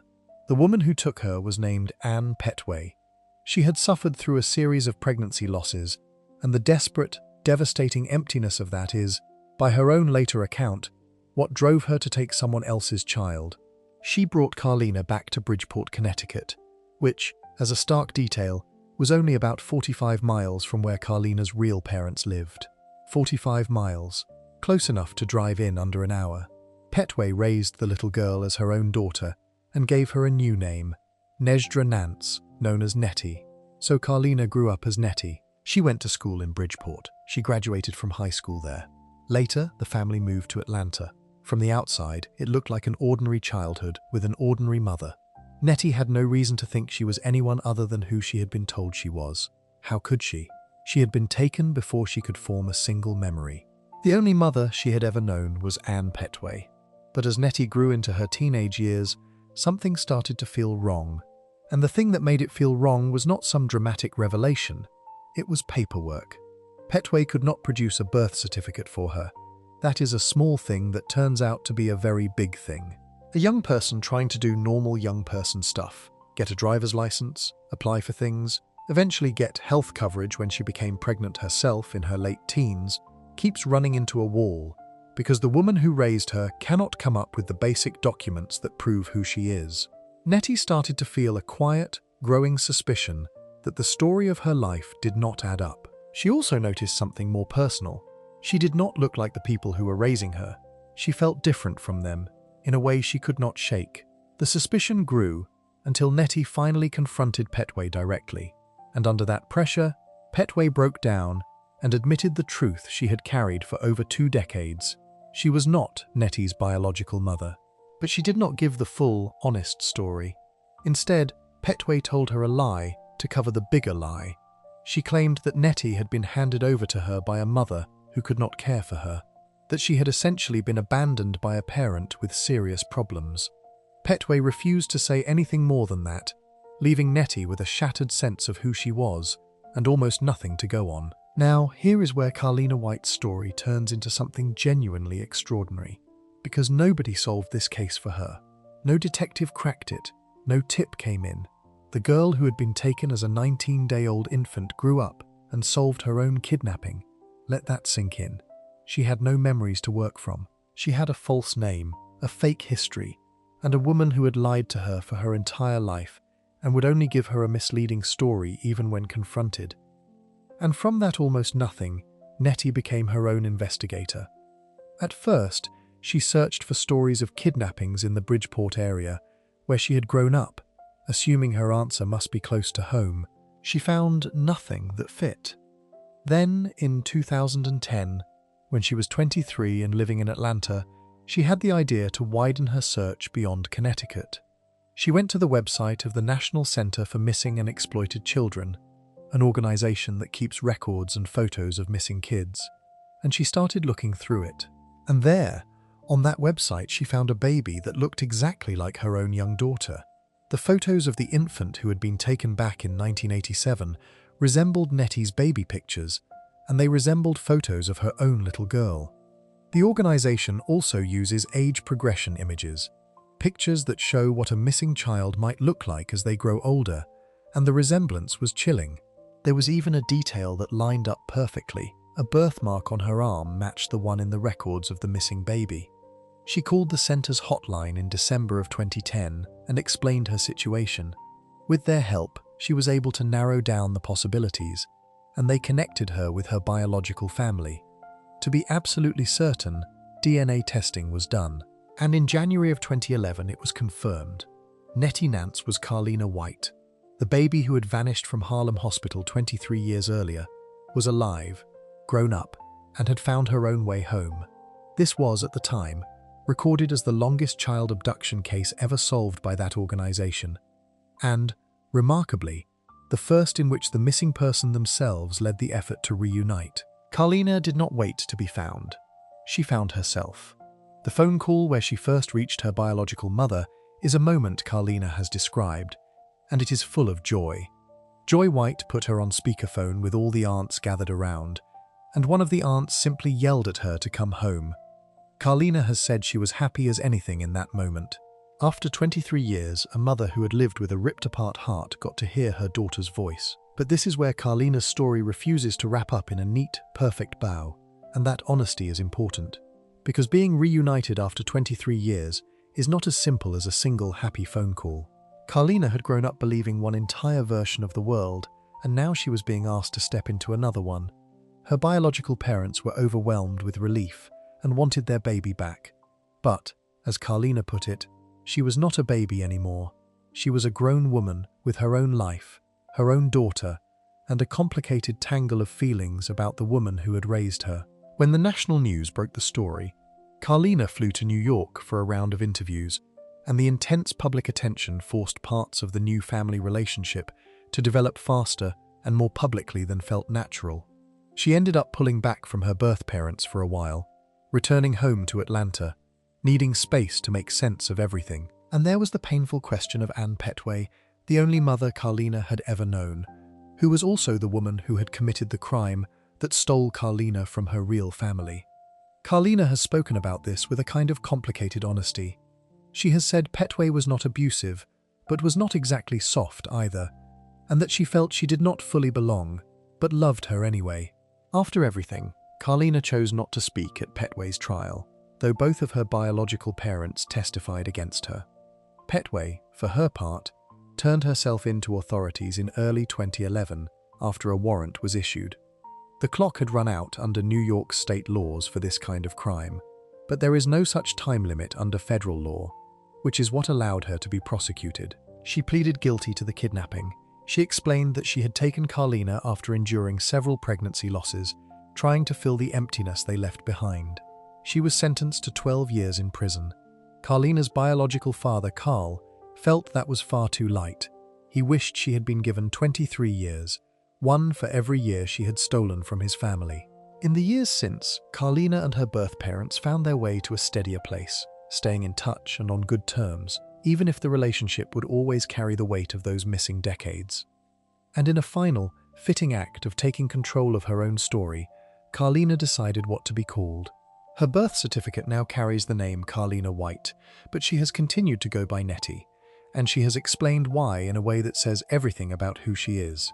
She said the name Nettie was not what the Petway family gave her, or what the White family gave her. It was what she gave herself. After a lifetime of other people deciding who she was, a kidnapper who renamed her, a false history written onto her as an infant, Carlina claimed the one thing that was truly hers, the right to name herself. So, why does Carlina White's story belong in this lineup? Because it stretches the whole idea of what it means to be lost and to come back.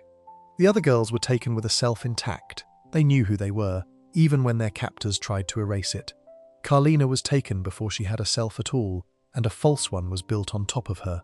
She was not hidden in a cellar or a backyard. She was hidden in plain sight, living an entire, ordinary-looking life under the wrong name, 45 miles from the family that mourned her. And she came back not because anyone rescued her, but because she refused to accept a story that did not add up, and she had the courage and the patience to dig until she found the truth buried underneath it. Before we move on, if you're enjoying this analysis, please consider subscribing. It helps the channel tremendously. Carlina White's case, as astonishing as it is, was not the only one of its kind. In fact, her story would later become a beacon for other people in the exact same situation, including one young woman taken from a hospital as a newborn just like Carlina, who would not learn the truth from a website or a birthmark, but from the lips of the very woman who had raised her, in a confession that would force her to choose between two mothers. Section 8. Kamiyah Mobley. If Carlina White's story showed you how a baby could be taken from a hospital and grow up under a stranger's name, then Kamiyah Mobley's story shows you the very same crime and then takes the emotional aftermath somewhere even more tangled and harder to make sense of. It starts in Jacksonville, Florida, on July 10, 1998. A 16-year-old girl named Shannara Mobley had just given birth to her first child, a daughter she named Kamiyah. Shannara was young, barely more than a child herself, and she was doing exactly what a new mother is supposed to do, recovering in her hospital room with her newborn beside her at University Medical Center. A woman came into that hospital room. She appeared to be in her early 30s. She was dressed in hospital clothing, a smock and scrub pants, and she carried herself like a nurse. She was friendly. She stayed in the room for a while, keeping the teenage mother company, helping her, talking with her. To a 16-year-old who had just been through childbirth, this woman seemed like exactly what she claimed to be, a member of the hospital staff there to help. She was not a nurse. She did not work at the hospital at all. At some point that afternoon, around 3 o'clock, the woman told Shannara that she needed to take the baby out of the room for a few minutes, just to check her temperature, something completely routine, the kind of thing that happens in hospitals all day long. Shannara had no reason to say no. You trust the people in the uniforms. The woman walked out of the room with baby Kamiyah. She never came back. Kamiyah was just 8 hours old. 8 hours. She had been in the world for less than a single day before she was taken from it, from her mother, by a stranger wearing a costume. And much like the Carlina White case, this crime came with a problem that made it almost impossible to solve. There were no real photographs of Kamiyah, because she had been alive for only a few hours. There was nothing to put on a flyer. Investigators had to create a computer-generated image of what the baby might look like, and they relied on small physical details that had been noted at birth to help identify her if she was ever found. The search was enormous. Over the following years, the Jacksonville Sheriff's Office followed more than 2,000 leads, some of them from as far away as Canada. But nothing led to baby Kamiyah. And in a cruel twist that echoes through several of these cases, suspicion fell on the family itself. People whispered that Shannara must have sold the baby or given her away. The 16-year-old mother, who had just had her child stolen from her arms, now had to live under a cloud of accusation. She has spoken about how badly that wounded her, how people said she sold her own baby, when the truth was she had simply trusted a woman in a nurse's outfit. The pain of it sent her into a dark place for a long time. So where was Kamiyah? The woman who took her was named Gloria Williams, and her reason, like Ann Petway's in the Carlina White case, traces back to her own private heartbreak. Williams had recently suffered a pregnancy loss, by some accounts, just about a week before she took Kamiyah. She was in a troubled, abusive relationship at the time. She has described how, on the day it happened, she felt like her life was completely out of control, and she got in her car and just started driving, ending up in Jacksonville, where she went to the hospital's maternity area and looked at the babies. Out of that desperate, spiraling state, She made the choice that would steal 18 years from another family. Williams took the baby back to South Carolina. She forged documents to build a brand new identity for the child. She raised Kamaya as her own daughter, under a completely different name, Alexis Manigo. And Kamaya, now Alexis, grew up in Walterboro, South Carolina, with no idea that anything about her life was a lie. She went to school there. She graduated from high school there. She believed Gloria Williams was her mother, because as far as she knew, she always had been. Like Carlina, Kamaya had been taken too young to hold a single memory of her real family. The only world she knew was the one Williams had built on top of a crime. Now, here is where Kamaya's story takes a turn that sets it apart from Carlina's. Because Carlina had to dig and search and solve her own case from scratch. Kamaya did not have to. The truth came to her, directly from the woman who had raised her. When Kamaya was a teenager, around 16, she wanted to get a job. She has been working toward a position at a restaurant. And to get that job, she needed basic documents, a birth certificate, a social security number.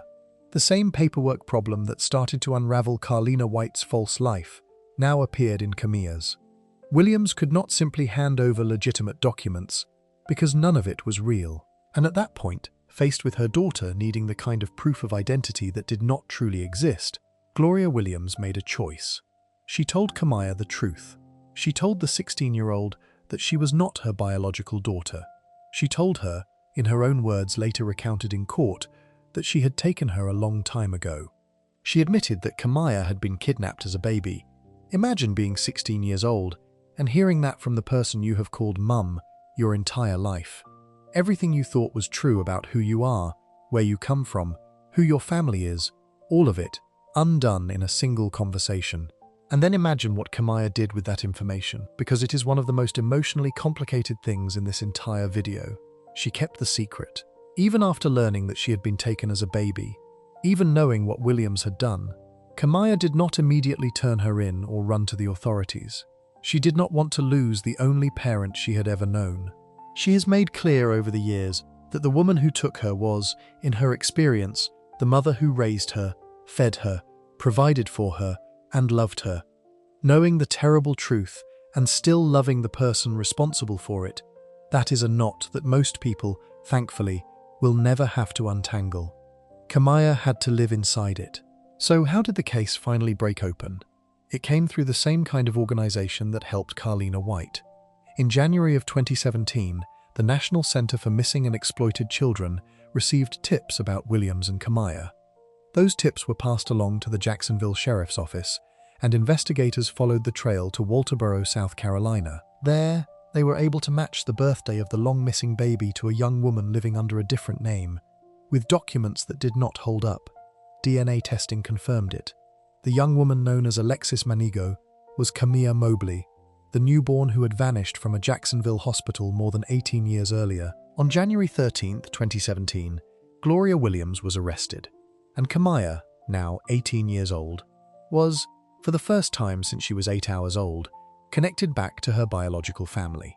She was reunited with her birth mother, Shannara Mobley, and her birth father, Craig Aiken. That reunion carried details that are almost too poignant to bear. Craig Aiken, Kamaya's biological father, had been incarcerated at the time she was born. He has described how guards delivered him the news in two impossible halves. First, the good news that his daughter Kamaya had been born, and then the bad news, in the same breath, that she had been taken. He had carried both of those things for 18 years. Velma Aiken, Kamaya's biological grandmother, was filmed in pure, overflowing joy on the day the sheriff's office announced that Kamaya had been found. After 18 years, a family that had been told their baby was gone learned she was alive and grown. But just like with Carlina White, the discovery did not produce a simple, storybook happy ending. If anything, Kamaya's situation was even more emotionally fraught, and this is the part of her story that matters most, because it forces us to confront how complicated these reunions truly are. Shannara Mobley, the birth mother, had spent 18 years grieving and hoping. She finally had her daughter back. But the daughter she got back was not a baby. She was an 18-year-old young woman who loved the person who had taken her. Shannara has spoken with real pain about the fact that, even after being reunited, she did not have the kind of relationship with her child that she had dreamed of for 18 years. She said plainly, after everything, that she did not have a relationship with her child. The reunion was supposed to be the end of her nightmare, and in some ways it was only the beginning of a new and different kind of heartache. Because Camilla's loyalty, her love, remained largely with Gloria Williams, the woman who raised her and also the woman who stole her. This created a tug-of-war that played out painfully, sometimes in public, sometimes even on television. Camilla was caught between two mothers, the one who gave birth to her and lost her, and the one who took her and raised her. There is no clean answer to a situation like that. There is no version of it where everyone's heart gets to be whole. The legal process unfolded in 2018. Gloria Williams pleaded guilty to kidnapping and to interfering with custody. At her sentencing, the courtroom was full of raw emotion. Shannara Mobley, the birth mother, cried out in court the words, "I am your mother, Camilla," a desperate, aching reminder of a truth that biology insisted on, but that 18 stolen years had complicated. Williams, for her part, apologized to Shannara and to Craig, and said that if she could go back in time, she would not have taken the baby. The judge handed down a sentence of 18 years in prison, and there is a deliberate symbolism in that number. 18 years, 1 year for every year that Camilla had been kept away from her biological family. As part of the deal, Williams was also barred from ever profiting from her crime. She would not be allowed to sign a book deal or sell her story for money. And then came the detail that captures the full, painful complexity of this case. In the years that followed, Gloria Williams repeatedly tried to get her sentence reduced. And when she did, Camilla herself supported her. Camilla wrote a letter to the court in support of the woman who had kidnapped her. In that letter, she made it as clear as she possibly could. She wrote that she wanted to make it very clear that Gloria Williams was her mother, that she had raised her, provided for her, and loved her unconditionally. She wrote that she was the independent, college-educated, deeply spiritual person she had become because of everything her mum had given her. In one filing, she wrote, simply, that she needed her mother home. Sit with that. The person who was taken is asking the court to release the person who took her and calling that person her mother, while her biological mother sits on the other side of the room, saying, "I am your mother, Camilla." Both women love this young woman.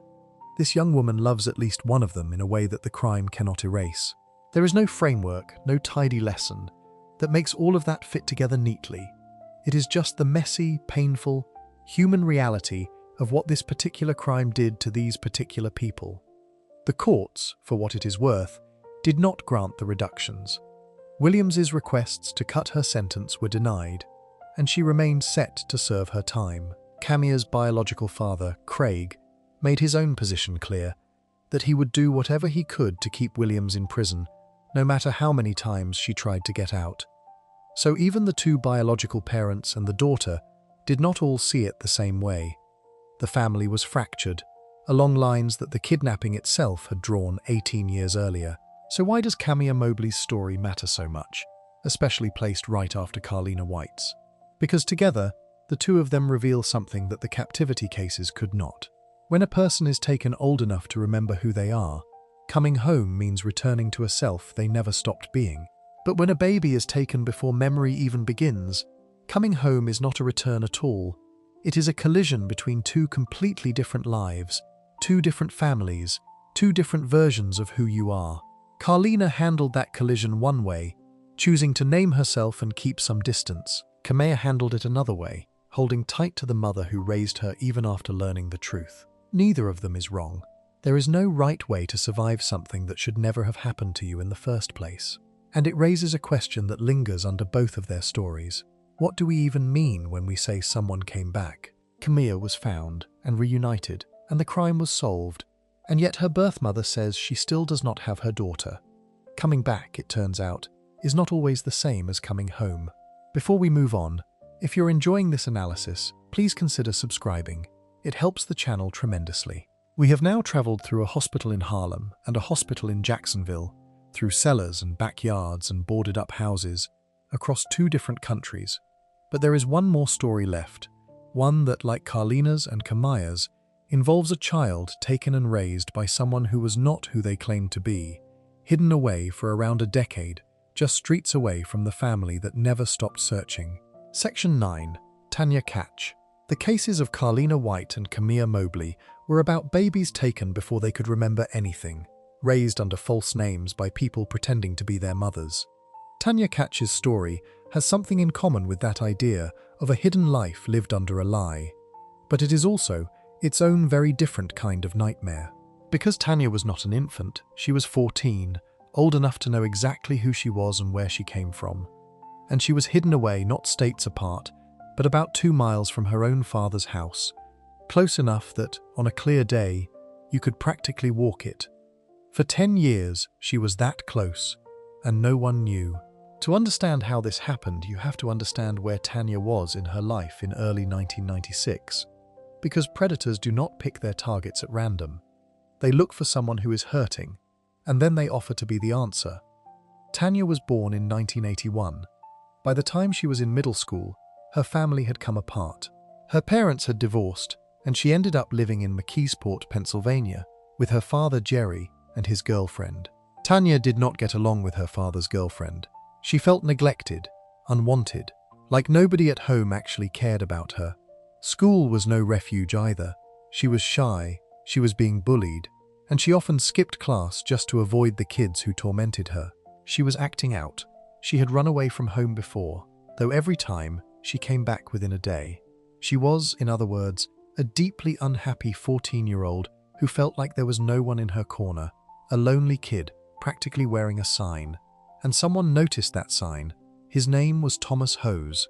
He was 38 years old, and he worked as a security guard at Tanya's school. He was supposed to be one of the safe adults, the kind of person whose entire job is to protect children. Instead, he saw a vulnerable girl and went to work on her. This is the part that the experts call grooming, and Tanya has described exactly how it worked, step by step, because she wants other people to be able to recognize it before it is too late. It started with kindness and gifts. Hose gave her money. He gave her cigarettes. He gave her jewelry. He was nice to her in a way that the adults in her real life were not. He showed her favoritism. He would pull her out of class just to talk to her, and he would let her get away with skipping class when other kids would have gotten in trouble. To a girl who felt invisible and unloved, this attention felt like being rescued. Tanya has said, looking back, that she thought she was in love with him. That is how thoroughly it worked. But the gifts and the niceness were only the first stage. The second stage was turning her against everyone else in her life. Hose criticized her family and her friends constantly. He told her she did not deserve what was happening at home, that he could give her a better life. He fed the exact feeling she already had, that nobody wanted her, and made himself the only person who supposedly did. Tanya has since said that this is one of the biggest warning signs of all. When someone is too nice and showers you with gifts, and then constantly tears down everyone else who is close to you. They are not trying to love you, they are trying to make sure you have no one else. By the time Hose suggested she run away with him, Tanya was convinced neither of her parents wanted her, and she was already planning to leave, so she believed she was being saved. On February 10, 1996, 14-year-old Tanya Catch left home and did not come back. Her father, who was used to her running off and returning within a day, did not immediately panic. By February 14th, when she had not come home, he reported her missing. She was hidden in Hose's home, the house he shared with his elderly parents and his grown son, who was only a couple of years older than Tanya herself. And here is the thing that makes this case so eerie. Those other people in the house did not know she was there. Hose kept her concealed in his second-floor bedroom. He taught her which floorboards creaked so she could avoid them and stay silent. For the first 4 years, she was confined to that room. She was given a bucket to use instead of a bathroom. She was only allowed out once or twice a week, in the middle of the night, to shower when his parents were asleep. She lived on the leftovers from his meals, and he controlled her with threats, telling her that if his parents ever found out she was in the house, he would make sure she was silenced for good. Sit with the strangeness of that for a moment. A teenage girl, listed as a missing person, was living inside an occupied family home, with a man's parents and son going about their lives downstairs, and they had no idea another human being was hidden upstairs. For 4 years, she barely saw daylight. She was a ghost in someone else's house, 2 miles from her dad. As the years passed, Hose grew confident. He believed he had broken her down so completely that she would never try to leave. And so, once Tanya was older, he started letting her out for short, tightly controlled periods. She has described the first time she went outside after 4 years indoors, how she was scared, how she felt like a deer in the headlights out in a world she had been cut off from. Hose gave her precise instructions, which bus to catch out, which bus to catch home, exactly where to walk. He trusted her to come back, and the awful truth is that she did come back, because by then her own mind had been so thoroughly controlled that escaping did not feel like an option. The first time he let her out, it was to buy clothes that actually fit her, since she had been wearing hand-me-downs from him and his son. To explain her presence to the outside world, Hose gave her a new name. He introduced her to his family and friends as his live-in girlfriend, calling her Nikki Allen. So now Tanya had a false identity layered on top of her captivity, much like Carlina and Kamaya, living under a name that was not hers, presented to the world as someone she was not. He let her go to church sometimes, or to a local deli, always under a strict curfew. He had loosened the leash just enough to make himself feel safe, never imagining that loosening it at all was the mistake that would eventually free her. Because freedom, when it finally came, did not come from a daring escape or a police breakthrough. It came from Tanya simply watching a normal, healthy family, and slowly realizing that what she was living was not normal at all. The deli she had started going to was owned by a couple, Joe and Janet Sparrow. Tanya got to know them, and as she spent time around them, she watched how Joe treated his wife and his daughter. She saw, maybe for the first time in her life, what a loving, healthy family actually looked like. She saw kindness that did not come with strings attached, that was not a setup for control. And the contrast between that and her own life started to crack the story Hose had spent a decade building in her head. She began to trust the Sparrows because they seemed genuinely trustworthy, in a way she had not experienced in a very long time. Joe could tell something was wrong with the quiet young woman who came to his deli. He pushed gently, asking questions, and on March 21st, 2006, after 10 years, Tanya broke. Through tears, she told Joe the truth. She told him that Nikki was not her real name, that she was Tanya, and that if he went to a website for missing children, he would see her picture there. After 10 years of being a ghost under a false name, she said her real name out loud to someone who could help. Joe Sparrow did exactly the right thing. He contacted a missing children hotline, and he reached out to his son, who happened to be a retired police officer. That same day, Tanya had to go back to Hose's house and act completely normal, giving nothing away, which must have taken an almost unbearable amount of nerve. By the evening, police arrived at the house and got her out. Tanya has described how she felt taking those first real steps toward freedom, that it felt great, but that it was also tangled up with guilt, because in that fresh moment, it felt like she had turned on Tom. That is how deep the control had gone. Even in the act of being rescued, part of her felt like she was betraying the man who had stolen 10 years of her life. She has said the guilt wore off afterward, but the fact that it was there at all tells you everything about what a decade of manipulation does to a person's mind. At the police station, Tanya saw her father, Jerry, for the first time in 10 years. He had reported her missing back in 1996 and had spent a decade not knowing whether his daughter was alive, all while she was being held about 2 miles away. The reunion was, in his words, a plethora of emotions. They cried, they laughed, all of it at once. Now, the legal outcome of this case comes with a frustrating wrinkle that is worth being honest about. Because Tanya had, technically, gone with Hose willingly when she was 14, manipulated into it, but not physically dragged, he was not charged with kidnapping. Think about how maddening that is. A grown man groomed a 14-year-old, hid her for a decade, and abused her throughout, but the specific charge of kidnapping did not apply because of how it began. What he was charged with, and what he pleaded guilty to in 2007, was a long list of serious offences, multiple counts related to the sustained abuse of a minor, interfering with the custody of a child, corruption of a minor, and child endangerment. He was sentenced to a maximum of 15 years in prison. He was released in 2022 and had to register as an offender. Before Hose was sentenced, Tanya stood up and read a statement directly to him, and her words cut straight to the heart of what he had done. She told him he had taken away her innocence and her childhood. She told him he had made her think her family did not want her or love her, that no one cared about her but him. She said, "For 10 years you controlled me." At one point, Hose interrupted her to say he was sorry, and she silenced him and kept going. She declared that she was no longer his puppet. She announced that she had already earned her high school equivalency and finished her first semester of college. And she told the court that the main thing she wanted to do with her life was to help protect children and women from men like him. That is the same turn we have seen again and again in these stories. The survivor refusing to stay a victim, and instead pointing their pain outward to protect the next person.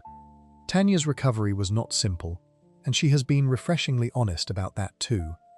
She was happy to be reunited with her father, but the relationship did not heal cleanly. She became estranged from her father and stepmother, who, despite the fact that she had been a child when it all began, somehow believed she was partly to blame for what happened to her. Imagine surviving 10 years of that and then being told by your own family that it was partly your fault. That is its own kind of wound. But Tanya kept going. In 2011, she published a book about her experience called Memoir of a Milk Carton Kid, the title a reference to the missing children whose faces used to appear on milk cartons. She wrote it to give hope to other people who had been through similar trauma. She got married in 2018. She began speaking at schools about her story, trying to teach kids and parents how to spot the warning signs she wishes someone had spotted for her. And in 2024, her story was made into a film, produced fittingly by Elizabeth Smart, the survivor from earlier in this video, who has become a guiding force for so many others who lived through abductions. Tanya has said Smart is the main reason she agreed to tell her story again after she had decided she was done doing interviews. Survivors lifting up other survivors. Tanya has summed up her own life with a kind of hard-won clarity. She has said it was incredibly difficult to find herself again and become the person she is today, and that she will always carry psychological damage from what happened, but that this does not mean she is not strong. Both things are true at once. The damage is real, and so is the strength. So why does Tanya Catch's story matter in this collection? Because it shows that the cage is not always made of locks and chains. Tanya was not dragged off a street or held behind a concrete door. She walked into her captivity believing she was being rescued because a skilled manipulator had spent weeks convincing a hurting 14-year-old that he was the only person who loved her. The most important lesson in her entire story is that 1. The danger does not always look like danger. Sometimes it looks like kindness. Sometimes it looks like the one adult who finally seems to care, and the warning signs she has spent her life teaching. Too many gifts, too much special attention, and a steady drumbeat of criticism aimed at everyone else you love are signs every parent and every kid should know by heart. Before we move on, if you're enjoying this analysis, please consider subscribing. It helps the channel tremendously. We have now reached the final story in this video, and in a strange way, it brings us all the way back to where we started. Because the very first girl we talked about, Whitney Serac, was a case of mistaken identity. A family told the wrong thing about who had lived and who had not.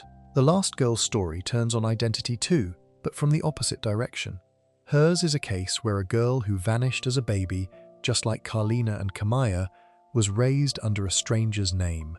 And the moment that finally cracked her false life wide open came down to a single piece of missing paperwork and a young woman who refused to stop asking who she really was. Section 10. Michelle Knight. We end in the same house where Amanda Berry and Gina DeJesus were held, on Seymour Avenue in Cleveland, because there was a third person inside those walls, and her story is the one almost nobody told at the time. While the whole country learned the names Amanda and Gina, the third survivor was, for years, barely mentioned. And the reason she was overlooked is the saddest, most revealing part of her whole story. Her name was Michelle Knight. She now goes by a different name, Lily Rose Lee, but at the time of these events she was known as Michelle, and that is how the world eventually came to know her. Michelle was the first of the three to be taken by Ariel Castro. It happened in 2002, about a year before Amanda and roughly 2 years before Gina. There is an important difference between Michelle and the two teenagers, and it needs to be said plainly so nothing here is misunderstood. Michelle was not a child when she was taken. She was 20 years old, so in the strict sense she is not a teenage girl who returned. But her story is so tied to this case, and so important on its own, that ending without her would leave the picture incomplete. Michelle's life before that day had already been hard. She was a young mother. She had a little boy who was around 2 years old, and she had lost custody of him to the state. On the very day she disappeared in August of 2002, she was supposed to be in court for a custody hearing about her son. She never made it. Ariel Castro took her, and she vanished into that house on Seymour Avenue. And here is where the cruelty of how the world reacts to missing people shows itself. When a young woman with a troubled life and a custody battle suddenly disappears, the assumption many people jump to is that she ran away, that she chose to leave. That is exactly what happened with Michelle. Because she was an adult, because her life had been complicated, her disappearance did not spark the kind of massive, sustained search that surrounded the two younger girls. She did not have the same family support system rallying for her. She did not get the same news coverage, the same vigils, the same faces on the television attention. The world, in a quiet and shameful way, decided she was less worth looking for. Think about what that meant for Michelle inside that house. The other two captives at least knew, when they were allowed to watch a little television, that their families were out there searching, holding vigils, refusing to give up. Michelle did not have that comfort. She was held the longest of the three, around 11 years, and for much of that time, she had every reason to believe that almost no one on the outside was even looking for her. What she endured in that house was, by every account, the most brutal of the three. She was held the longest, and she suffered terribly. Castro subjected her to repeated abuse over the years. There were times she became pregnant during her captivity, and each time, through severe physical abuse, Castro caused her to lose the pregnancy. The details are genuinely hard to take in, and out of respect for her, I will not dwell on them beyond saying that she survived things that should have broken any person completely. And yet, she did not break. That is the thing that makes Michelle Knight in some ways the most quietly astonishing survivor in this entire video. She held on through more years and more cruelty than the others, with less hope coming in from the outside, and she was still standing when the door finally opened. That day came on May 6, 2013. As we covered earlier, it began with Amanda Berry noticing an unlocked inner door, pushing her arm through a gap in the outer storm door, and screaming for help until neighbors kicked the door open and freed her and her young daughter. Amanda's escape is what cracked the whole thing open. But she was not the only one freed that day. After Amanda got out and called the authorities, police flooded the house. Upstairs, Michelle and Gina were still inside, terrified. They had heard the commotion and did not know what was happening, whether Castro was coming back, whether this was real, or another of his cruel tricks. When the police reached them, there is a detail about Michelle's reaction that says everything about how long she had been waiting for this exact moment.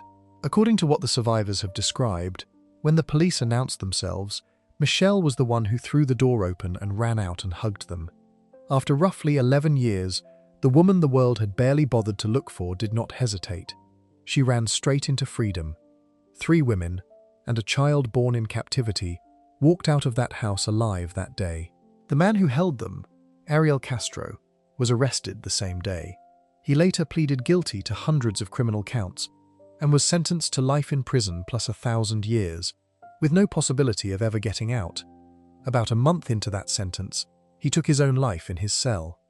But Michelle's story did not end with her rescue, and what she has done since is the reason she deserves the final word in this video. Of the 3, Michelle had the least to come home to. She had been the one without the strong family support, the one the public had largely written off. So she did something remarkable. She built a new life almost entirely from scratch, and she even chose a new name for herself, becoming Lily Rose Lee.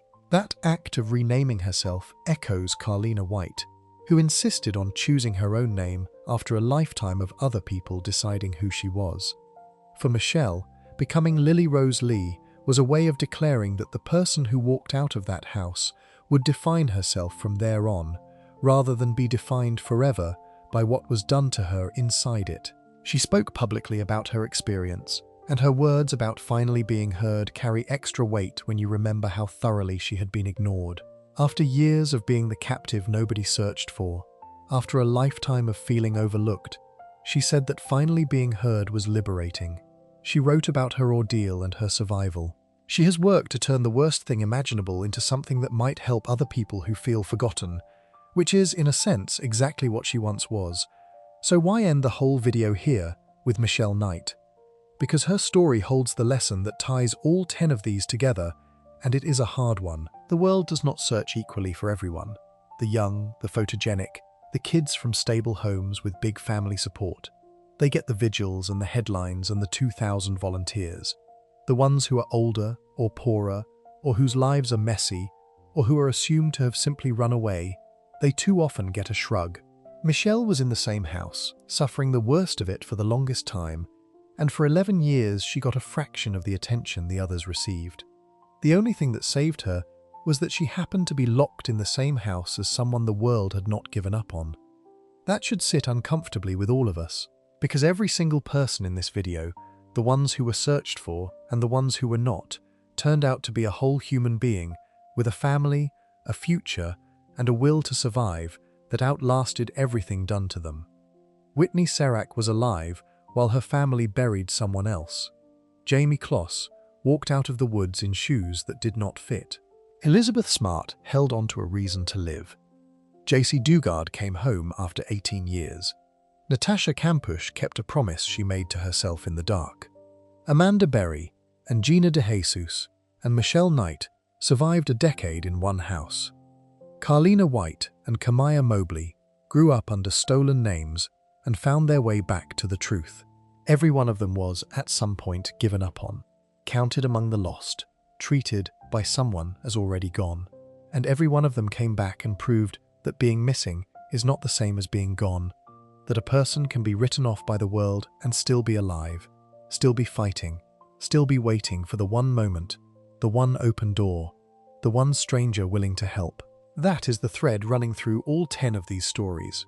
Not the horror, though there is plenty of horror in them. The thread is the refusal. The stubborn, almost unbelievable refusal of these girls and women to stop being themselves, even when everything around them was designed to erase them. The world said gone. They said not yet. And that brings us to the one thing worth carrying out of all of this. The simplest and most important takeaway. The reason stories like these matter beyond the shock of them. And what every single one of these survivors would tell you they want you to actually do with what you have just heard. If you enjoyed this breakdown, make sure to subscribe. Thanks for watching, and I'll see you in the next one.